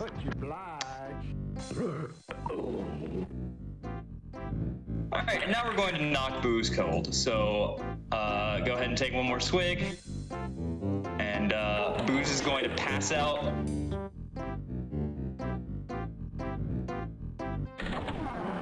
Goodbye, Booze. It'll take a long time for him to wake up. Oh, hi, Booze. That wasn't part of the speedrun. I just wanted to do that. Just because I find it very funny that Booze just immediately picks himself back up. Okay, so we're going to head to Moodox and ask him about this board game. Pull up a jar, I'll teach it to you. It's called Survivor. This is one of those, you know, the early 90s where they have to show how futuristic everything is by having full motion video. Just beautiful. I play the wizard, and you all can play. All right, so he's going to tell us about the one square straight and one square diagonal about the in each move. Knight's Dilemma, which is a puzzle. And then straight after, it doesn't matter.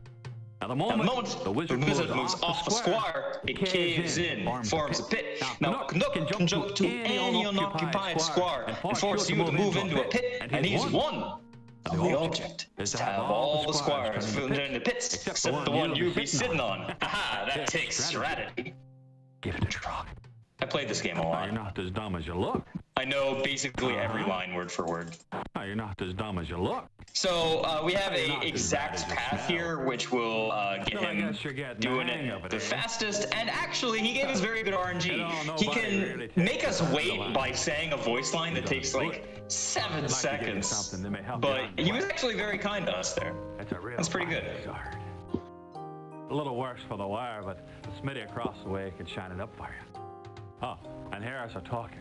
Might come in handy. Okay, so we're going to grab this token. All right, let's go. We're going to set up what are called the Rebecca spots. Pick up the book. Actually, where is the Trolls Den? Wow, it's been so long, I forgot where the Trolls Den was. Jesus Christ. You don't actually, there it is. You don't actually do the Trolls Den in any % anymore, so I completely forgot where it was. All right, now we're going to do this. This is like my favorite part of the game, just because of how fast it is. I think I messed it up. I totally did. Let's reset that. Okay, hold on.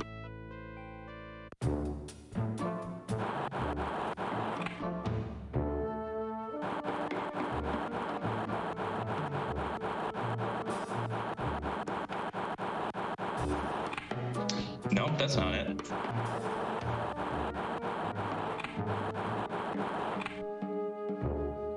Wow. I actually tested this earlier, and I got it first try. So I was like, oh, no problem. I remember this.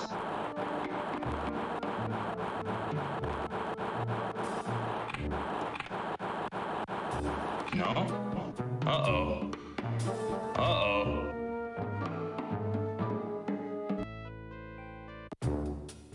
Been so long. I was asked to speedrun something that was a kind of long category. So I chose this. How the hell do you do this?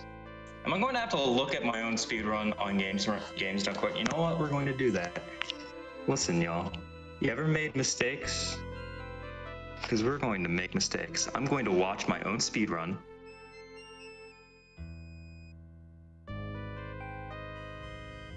We're going to do it slowly and methodically.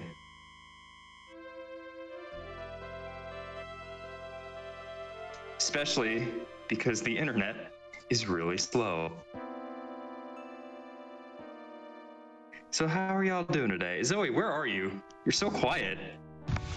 I had my mic muted. Zoe? Whoops. Now I'm going to have to sit in my shame alone? No, I'm here. So I had my mic muted, then also forgot to press my push to talk. So chat heard that I was here, and you did not. So. Oh, okay. Like I said, I haven't speedran this game in like a year and a half. So this is what happens when you pick up a game for the first time in a while. Like I said, I just decided to do this on a whim today because she needed someone to help out. And I greatly appreciate your help, and can't say this won't be a very unique episode. No problem. I'm glad to help. It sounds like we need to get you on Mercy Kill so you can run this. That's exactly. I'm like, this should be on Mercy Kill. Okay. All right. You do promotion. Flip at the beginning.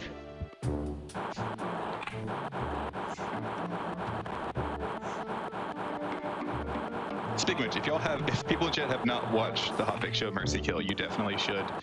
It is a fantastic show where runners compete against their old PBs of games that they typically just haven't run in a while. It's very, very good. That wasn't it. Oh my god. This is, by the way, the worst puzzle in the game. It's one of my favorite parts in the speedrun when you can do it fast, just because of the speed of it.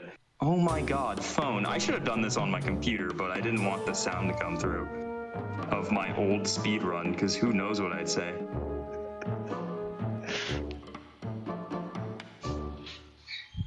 How are you doing today, Zoe? I'm doing well. That's good to hear. I could have used some more sleep. I could definitely use some lunch. That's a mood. Yeah, this puzzle is. I mean, it's a. End of sentence. This puzzle. This puzzle is. Hey, first try. Hey. Holy crap, oh moly. Okay, so we're going to go ahead and hang out with Rebecca. So Rebecca's over here.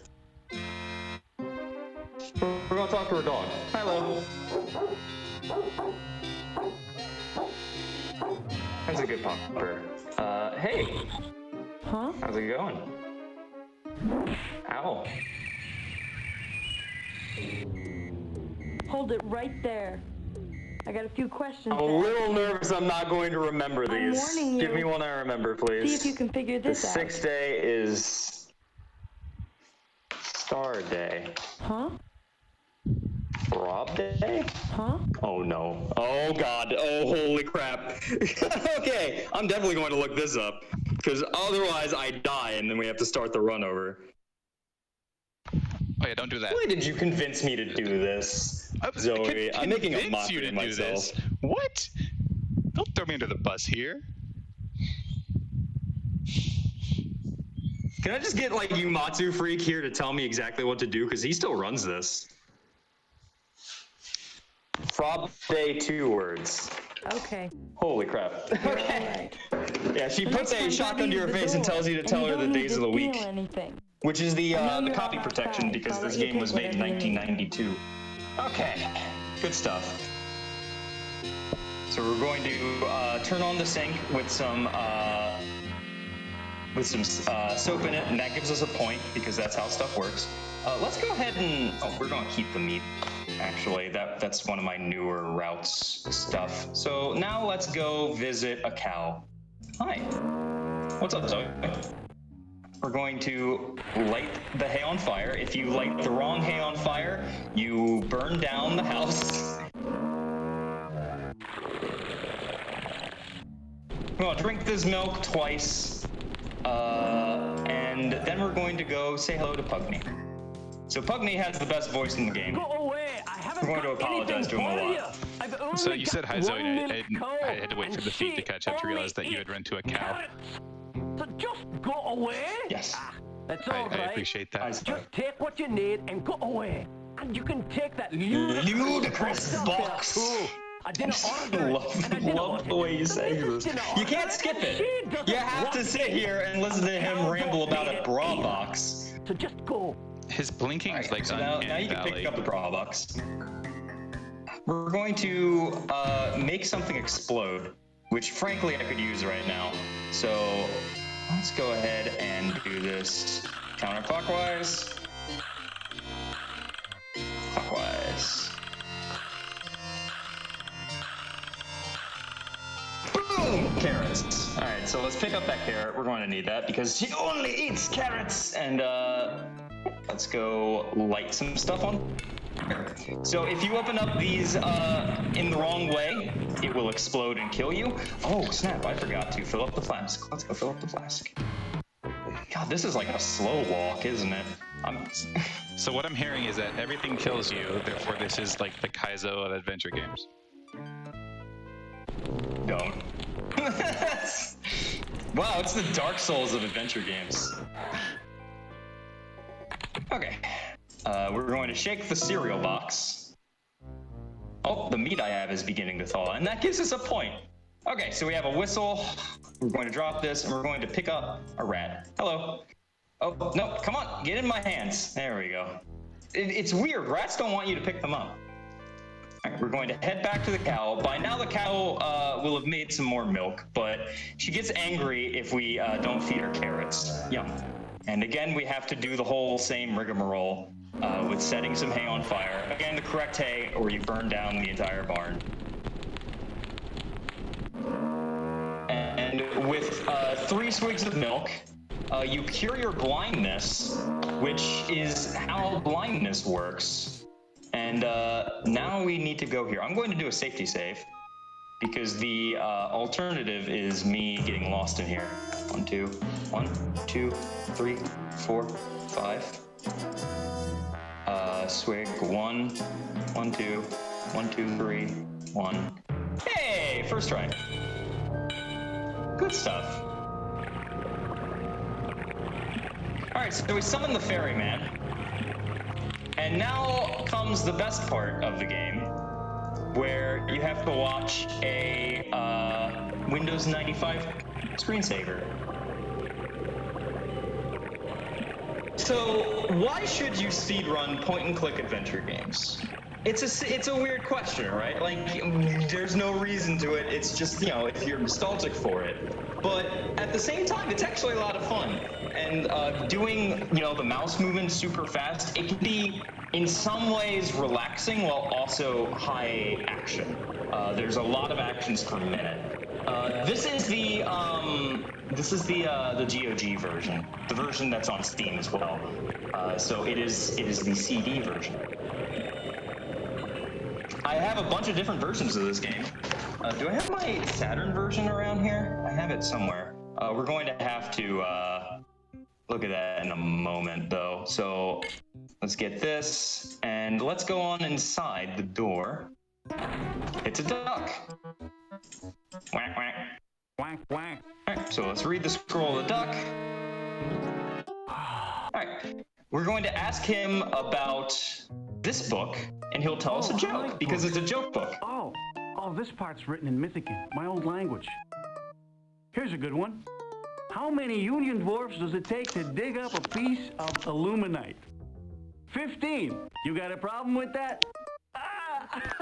Hey chat, this is the part of the run where Liz can't hear me, but you can, so I get to call her a Zork dork. Union jokes are very good in 2020. Very fitting. All right, then we want to ask him about disc piece. The last remaining flying disc of Frobos. The Frobos magically made them 400 years ago. They were used to shatter walls of illusion. Oh, really? The wizard said they would hide all the magic in the world behind one. But that disc is broken. Imagine being one of the actors that was used for this game. This was like the first game of its type. They're a lot of fun. Imagine being told, hey, we want you to used act Walls of for Illusion and throw a those video discs game. at them just to see them crumble. One of the best parts is that they actually did full-on acting of every line, but because the CDs weren't that big, and because, you know, video software wasn't that good yet. Oh, hold on. That's my favorite line. Go ahead. Just, yes, just out of nowhere.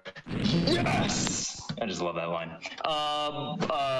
But because of that, the CD version only has some live action stuff. The floppy disk has none. Everyone just goes 20 minutes. Okay, so we're gonna go in here, pick up this rag. 9427. Hey.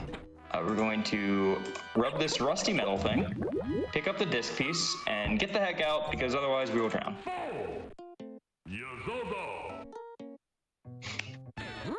Alright, I've reflected the spell. He is now Duck again. Now, the best part is we have to call this friend again, because this is 225 points, and if you do this, you miss 1 point. It's the best. Alright, let's go back to the very beginning of the game. We have to talk to... Oh, right. We need to actually use the magnet on the whistle to get fast travel, because that's how it works! In the early 90s, you had no idea how any puzzles worked. They just worked. A little farther back. Hey.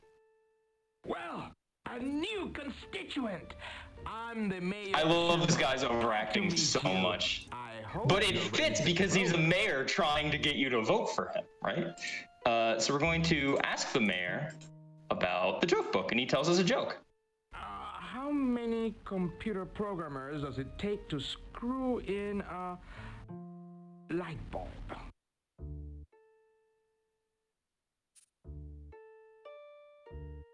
That's a hardware problem.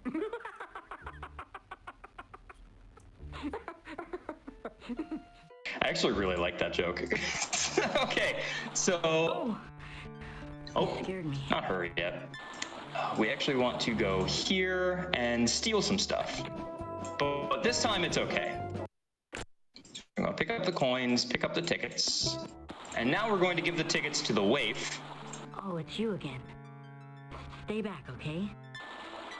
There you go. And the waif is so excited that we gave them something.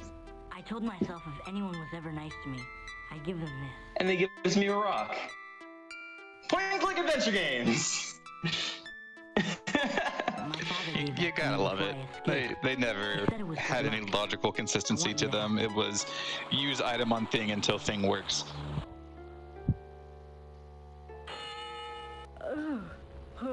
I like how I'm carrying rotting meat, so everyone has just constantly wants to tell me how smelly I am. Well, you're late.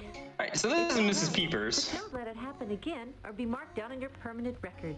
who does something that might seem a little familiar. First, we're going to have a little... I'm brandishing my sword at her. The third day is Gru's Day. I'm so happy to have someone to ask this of. Would you be so kind as to take this book and record what happened to East Shanbar and what caused it? You couldn't just pick up a rock? No. You need a very special rock. To be fair, there's actually something inside of the rock. Alright, so we're done with Mrs. Peepers. Now we have to go meet the best character in the game. This is the blacksmith. You stink. He has like 8 lines. One of them is you stink. We're going to give him the sword.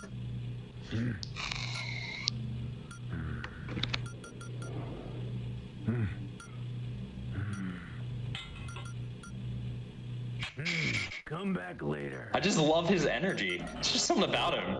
Alright, so next up, hi, tell us about this knot, please. That reminds me of this knot called the cow hitch. Full motion video! God, the future is now. The future This is is 1993. Return to Zork. The future is 1993. God, I wish. Can I go back to 1993, please? Now we're going to do something really silly. See if you can figure this out. I had a girl. This guy, he'll start this line if you show him a picture, if you just remind him of a woman. He'll start talking about his girlfriend. So we just show him a single line of Rebecca saying like a 2-second thing. And he just goes on a ramble about his girlfriend. It's like, hey, what do you think about this feminine voice? I had a girl. She's a witch. I mean, I get it. If I had a witch girlfriend, I'd talk about her like constantly. Yeah, no, absolutely. Appreciate it. We're going to go ahead and take the rats out of this box and use them in the motor because this boat doesn't have a motor. It is fueled by rats. I don't know. All right, so we're going to drop the meat because otherwise the witch will literally not talk to us. Hi, please tell me about milk. So, showing her anything that has to do with an animal will get her to talk about animals. These little dogs. This includes milk. Very useful. And so are their byproducts. I love it. All right, next up, go ahead. I was gonna say, that's the first thing I think of when I see milk is, yes, animals. Let me see. Oh, it's in Zork. So we're going to show her another joke. Do you know why most Zork jokes are one line? So flatheads can remember them. That is a Zork joke. Flatheads are a big thing in Zork. And now let's give her the sealed letter. If you open it in front of her, she will literally kill you. It's beautiful. I must take your boat. Why don't you take that stick so you can navigate the bogs? Thank you. You're such a dear.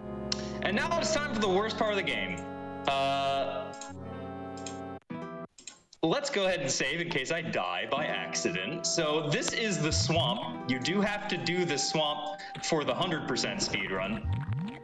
It is a maze that is randomized every time, and you have to painstakingly check to see which paths you can go on and which will kill you. That one will kill me. Okay. I'm pretty good with directions. And sometimes you get extraordinarily lucky, and like the first click brings you to the end of the maze and you get your points. Sometimes the maze is a million billion paths long and it sucks. Hey, that wasn't actually that bad. Okay, so we're going to go visit the blacksmith again. Those Zork meds. Before we do, we're going to give him the book. I know that language. And he knows the language, but we have to pay him first. We have one more joke left to get, so let's give him the coins.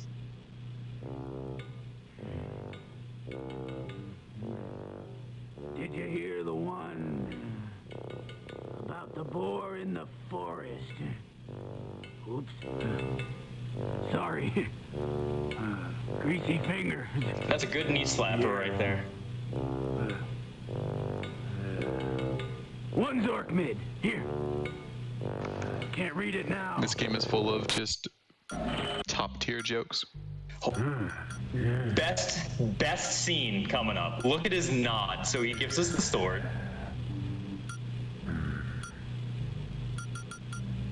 I don't know why. Just something about that look. I just love it. Not only that, but he gives us the wrong sword. So we're going to show him the sword and threaten him bodily, which for some reason is the correct thing to do, because otherwise he will just not give us the sword back. I'll look around.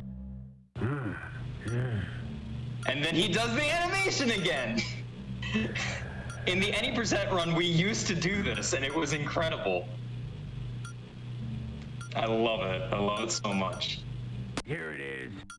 I made a mistake, okay? I said I was sorry.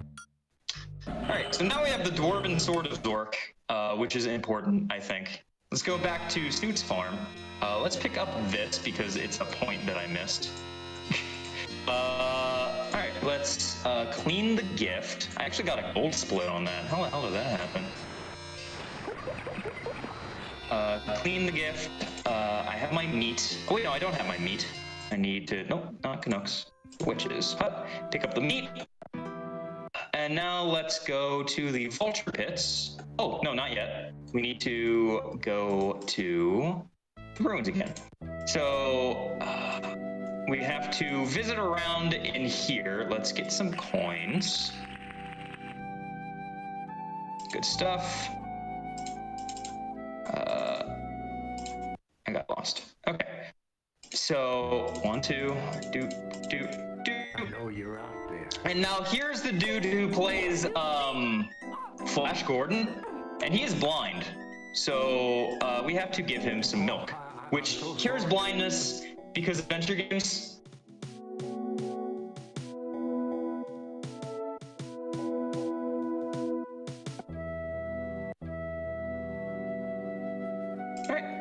So we're going to go ahead and light a match, because otherwise this area, oh, not that area. This area is dark. Oh, snap, gotta light a match. It's just the way Gru's like it. Okay. So we meet again. And this fairy will give us some fairy dust. I could have handled him myself, though. I was only playing with him. But since it is a matter of honor among fairies to reward good deeds done on our behalf, I'd like you to have this. It's fairy dust. You'll figure it out. And now we have the fairy dust, and we can go back to the vulture pits, and we want to pour the fairy dust on the meat, and then throw the meat, and this will put the vultures to sleep. Moon logic. Please leave it on the stair. Thank you. Okay, next up, we want to do some in-dreams. So this is the best part of the speedrun. Oh, well, visitor. Hi. Well, how nice. I think the best part of the speedrun is the entire thing. I love 225% because it just shows everything. Any percent you skip most things, and you don't see all the really weird, silly stuff. Okay, so we're going to put the Luminite on the nightstand, and then go to bed.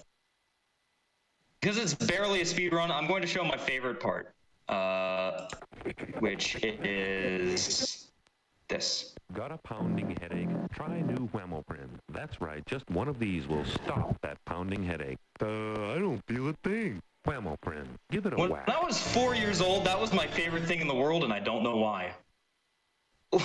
But every time I think of this game, I think of Whamoprin first, because that's all I would think of when I was a kid. Okay, so basically, what we have to do is we have to put the Illuminite on the nightstand. That gives us a nightlight, and then we can go to bed. If we just go to bed, Grus will eat us, which means that in this world, when you go to bed, you have to have something still on, or else you are dead. Quite a world. All right, so this is, like I said, the best part in the game. This is the inn dreams, where we have to go back in the inn over and over and over again, and then go to sleep over and over and over again. If you just leave, you have to buy a room again. You have to talk to Molly each time, but instead this time, we can just immediately teleport out and then just walk back in, and Molly doesn't seem to care. So we can sleep 3 times. And see this thing. You will never evolve. I watch. I wait. I take only the best. If I judge you to be of value, I will turn you to stone. I am everywhere. My eyes saw only. So the story of this game is that many years ago, the good magic users blew up evil magic.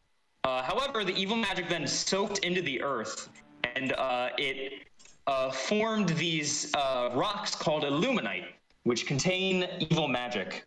And one of these rocks, the big one, coalesces into a sentient creature known as Morpheus that is giving everyone nightmares and turning people to stone, kidnapping them, and is just an all-around bad dude. and a little creepy, but he has a very sexy voice.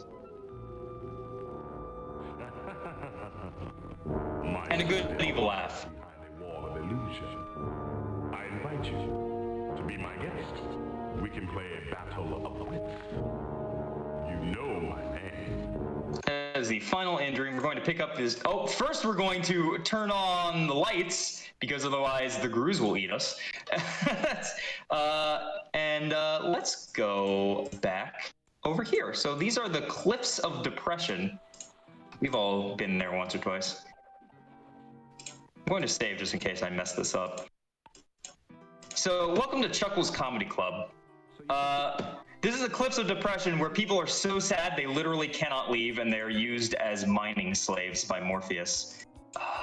So we're going to try to cheer them up a little bit. So we're going to tell jokes. It's written in Mythican, my old language. How many Union dwarfs does it take to dig up a piece of aluminite? 15. You got a problem with that? You got a problem? Something. The reason we can come in and leave is because we have the bonding plant. But it's very easy to accidentally kill your bonding plant. And if that happens, you're basically dead. I need to remember that. You come in here and you're too depressed to leave. What was that? So I need to remember that I need to press push to talk so you can hear me. Because I said it's a joke. I'm sorry, yeah. To screw in. So that's it's a joke! There we go. Hardware problem. Again, that's like actually a funny joke, I think. The hardware problem one. Alright, next up, we need to talk to the witch. Nope. Oh, let me see. Oh, it's in Zork mid-script. The jokes are the ones that are different than the ones they told at the beginning. It's interesting. One line. So flatheads can remember them. It's because most lines have secondary forms that are for the floppy disk version. Just so they're shorter and a little more concise, and they don't have video with them. Yay! We won the contest. I never expected to have a winner. I'd like you to have this. I like this guy's thick accent. I gave my son the other one for good luck. Alright, let's get on out. And we are getting close to the end. So let's go to Discovery, go all the way back to the beginning of the game. Hi there. That glowing thing. Going to go ahead and give this friend some illuminite. Thank you. You know how long I don't know why they're roaring. I guess it's that depressing, you know? Never came back.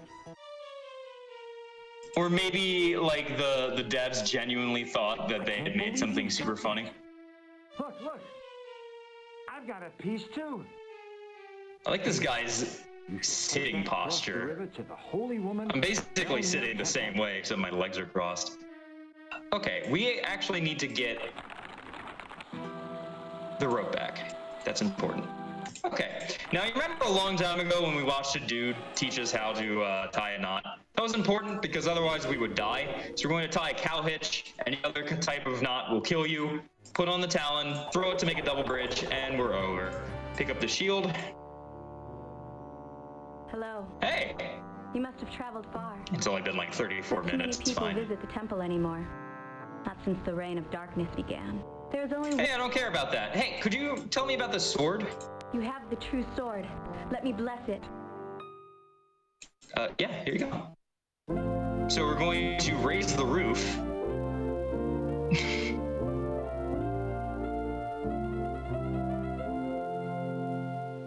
Raise the roof! It will serve you faithfully in your fight against evil. Yes, indeed. Alright, so our sword has been blessed, and we can go visit here. Clumsy for this kind of work, aren't you? Yeah. Can't be too choosy these days. Here, you'll need this. Wait! Your sword. You must be one of us. Gerald. And now we get to hear some dwarves ramble about directions for a while. How much aluminite do we have left? Right now we have enough. Now let me get this straight. Right now... I wonder what they're hinting at. I actually really like this puzzle, but when I was a dumb 4-year-old, I really didn't get it. Right over there. Where? I don't see it. Forgot my glasses. Keep those lines straight. It's right over there. It's covered. Oh, on the left. Right. Keep those lines straight. Beautiful. All right, so he's going to give us this, which we need to put on, otherwise Grooves will eat us. All right, and here we have to follow their instructions. Left. Right. Straight. Right. Left. Right. Straight. Right. Oop, that was a little close. Left.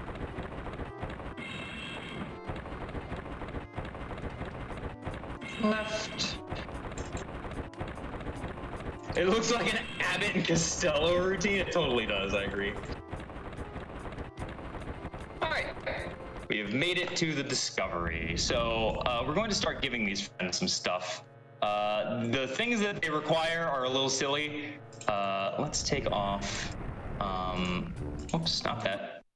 Not that. Let's take off the helmet.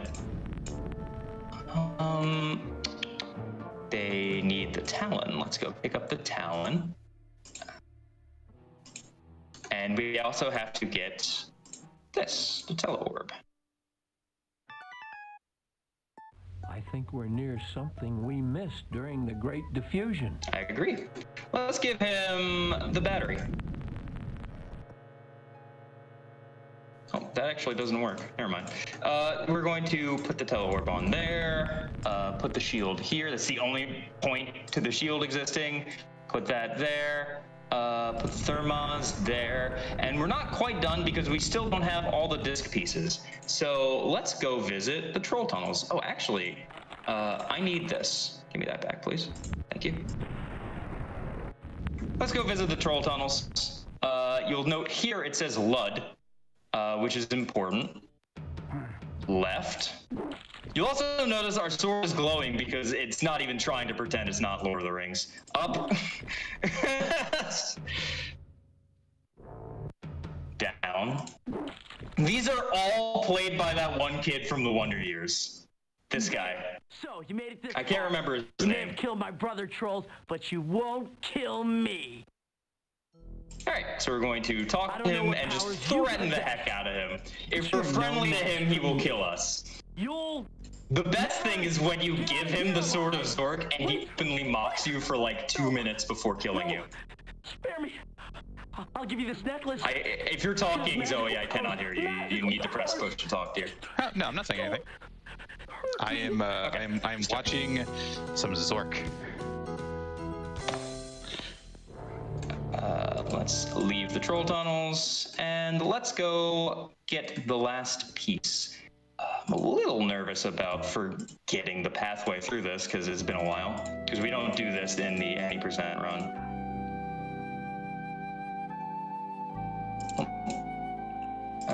Okay, 1, 2, 3, 4, 5.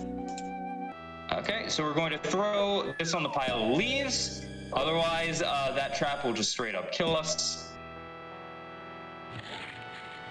All right, good stuff. Hungry Boar Memorial. No, that's not what I clicked on. Give me the sword, please. We're going to slam into this memorial a few times. Did you ever hear the one about the boar in the forest? I did not. It's a good one. Oh, wrong way. I want to go this way. There we go. Okay, so 1, 2, 3, 4. Hey, made it through. All right, so here's the spider, and we want to scare the spider by showing him the necklace of fear. Ooh. And here we are at the only part of this game that even really tells you it's a Zork game. This is Flood Control Dam 3, which is in every Zork game. We're going to fill it up with water from the backside. We're going to go back here to reforge the disc. Y'all ready for a really good cutscene? Oh snap! I didn't give him back the box and the helmet. So we're going to get to see this cutscene twice. Beautiful. So let's put that back on there. Put that back on there. Box and helmet is on my head. All right, now we're ready for it.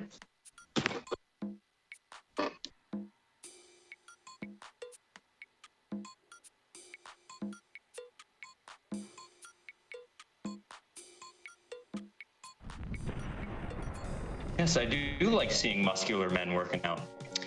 So now we have the new flying disc of robots, and we are ready to end this game. So we're going to go visit the Wall of Illusion. Over here, it's the Wall of Illusion. Shoof.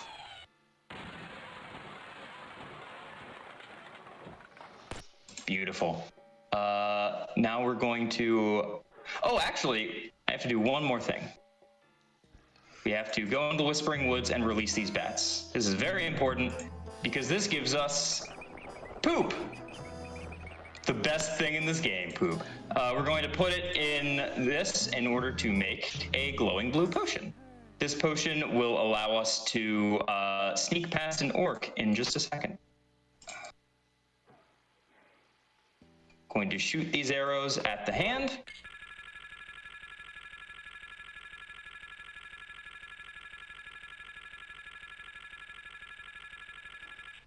It's an orc!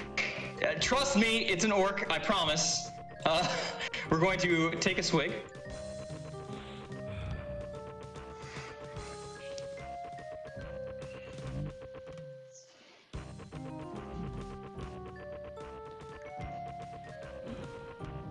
The orc can still sense your presence. So we have to scare the orc away with Alexis here. Because orcs are afraid of hellhounds. Just absolutely terrified. Just completely super scared. He's frightened. You can see it in his eyes. You can see it in his mask. Now we have to throw everything that we've ever known and loved into this bridge. Goodbye, fairy dust.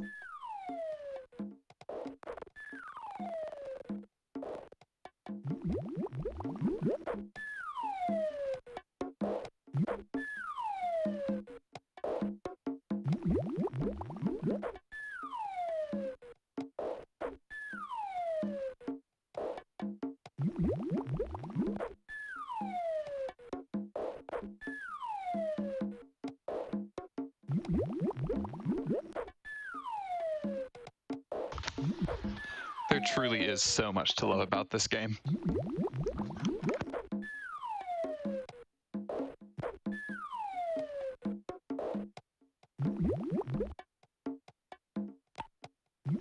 Welcome to my gallery. Perhaps you know some of my collection. This is my research laboratory, and these are my subjects. I have studied them all and have taken the best from each. From you, I will take strategy. We will play survivor. You may play the wizard Trimbile's role. I will play Canuck. Your move. Very interesting.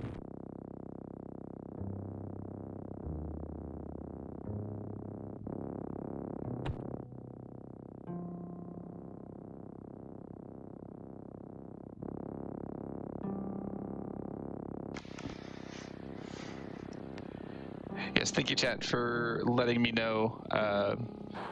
Liz, if you can hear me, I believe we may have lost your audio. I think you may have muted your mic. Do you give up? Clever.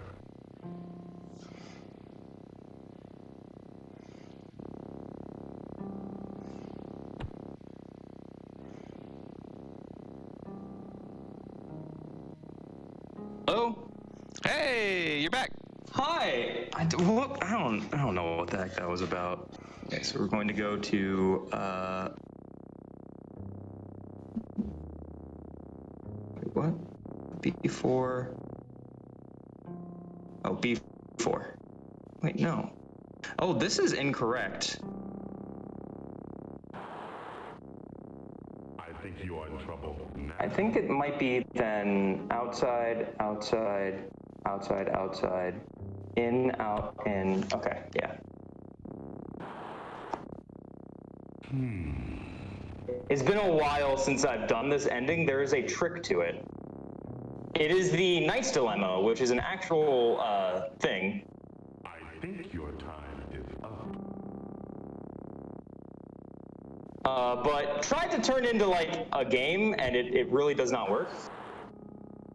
I have you cornered. This is not copy protection. This is supposed to be an actual puzzle. It's just bad. This is just Liz protection. The way it works. I'm sorry, what? I said this is just Liz protection. It is. It is just bad. I have you cornered. Because the way it works is he can jump anywhere, and you can only go in an L shape.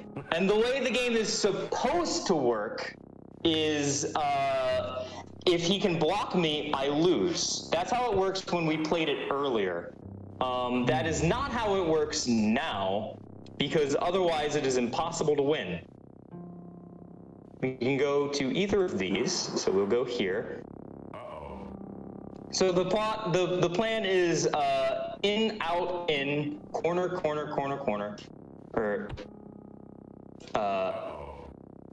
corner, in, corner, out, out, out, out, and then repeat that.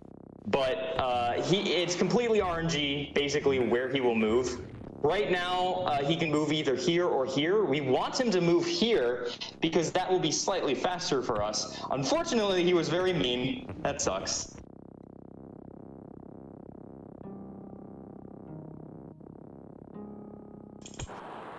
Honestly, I'm shocked that I haven't gone that over estimate, considering I haven't run this game in a year and a half.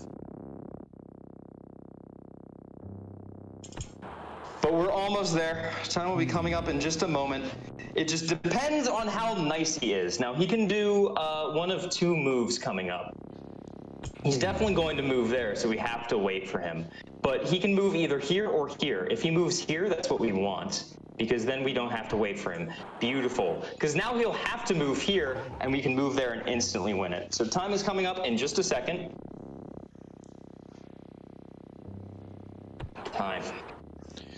Woo! GG! GG!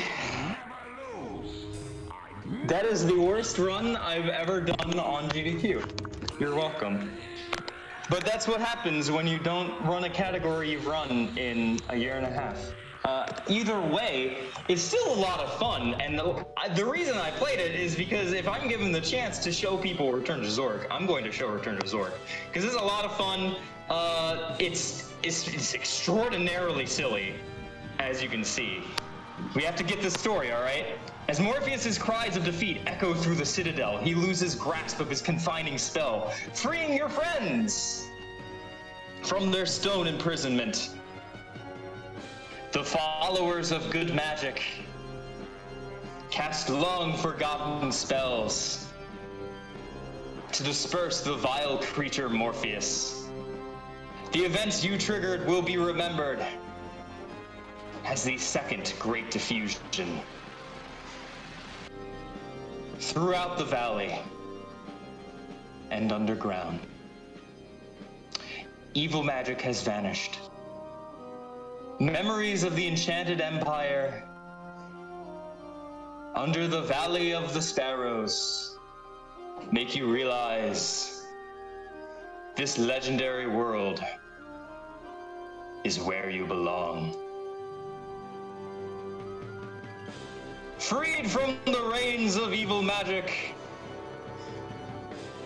everyone in the great underground empire will always remember you.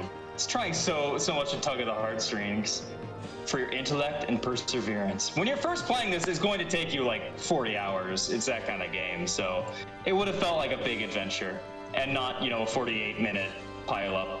And finally, you meet Rupert. Best lines coming. Look at this incredible actor. You ready? Here he comes.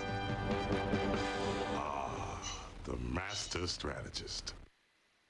You have to teach me the finer points of Survivor. I just love that. That's your victory. So this guy's like, hey, play chess with me. And I'm going to act bad. And that's it. And that's the run. That is Return to Zork. Well, it's a silly game. I recommend it. And I also recommend looking into point-and-click adventure games. I also speedrun Myst. I have 5 world records in Myst now. I've been pushing on that. But I didn't run Myst because it was, it's a minute long. Also, everyone had, like, a bunch of people have run Myst. Yeah. Yeah. So GG's, and thank you, Liz, for showing this off. Mentioning point-and-click adventures. From what I've noticed, they're pretty good if like someone is maybe not currently a speedrunner and thinking about getting into speedrunning. If you have a childhood adventure game you really like, look up the run for it. It's a lot of just, executing the puzzles quickly, and aside from that, there's not usually a whole lot of tech. So they make pretty great introductory speedruns. I would highly recommend them. And one-handed speedruns, very good for that. Yes. But yeah, so this has been today's episode of Runners Wanted. Thanks again to Liz, and then our first run of the day, Drex. This has been fantastic. I just want to reiterate a couple announcements. On Monday, we have Community Spotlight. It's going to be SGDQ preview show. You're going to see some games that are on the SGDQ schedule, but there'll be different categories than the ones that are going to be during our marathon. And then SGDQ itself is going to be very, very soon. It starts on the 16th, runs through the runs to the 23rd. Is taking place entirely online. GamesDoneQuick.com for more information there. Any last words, Liz? Zoe, I didn't get 225 points. Did you not? No. Sometimes the game doesn't give you points. All right. I'm not entirely sure why. We're reset. We're not doing it again, Liz. We'll just have to have you on some other time to properly get 225. Okay. Thanks for showing it off anyway.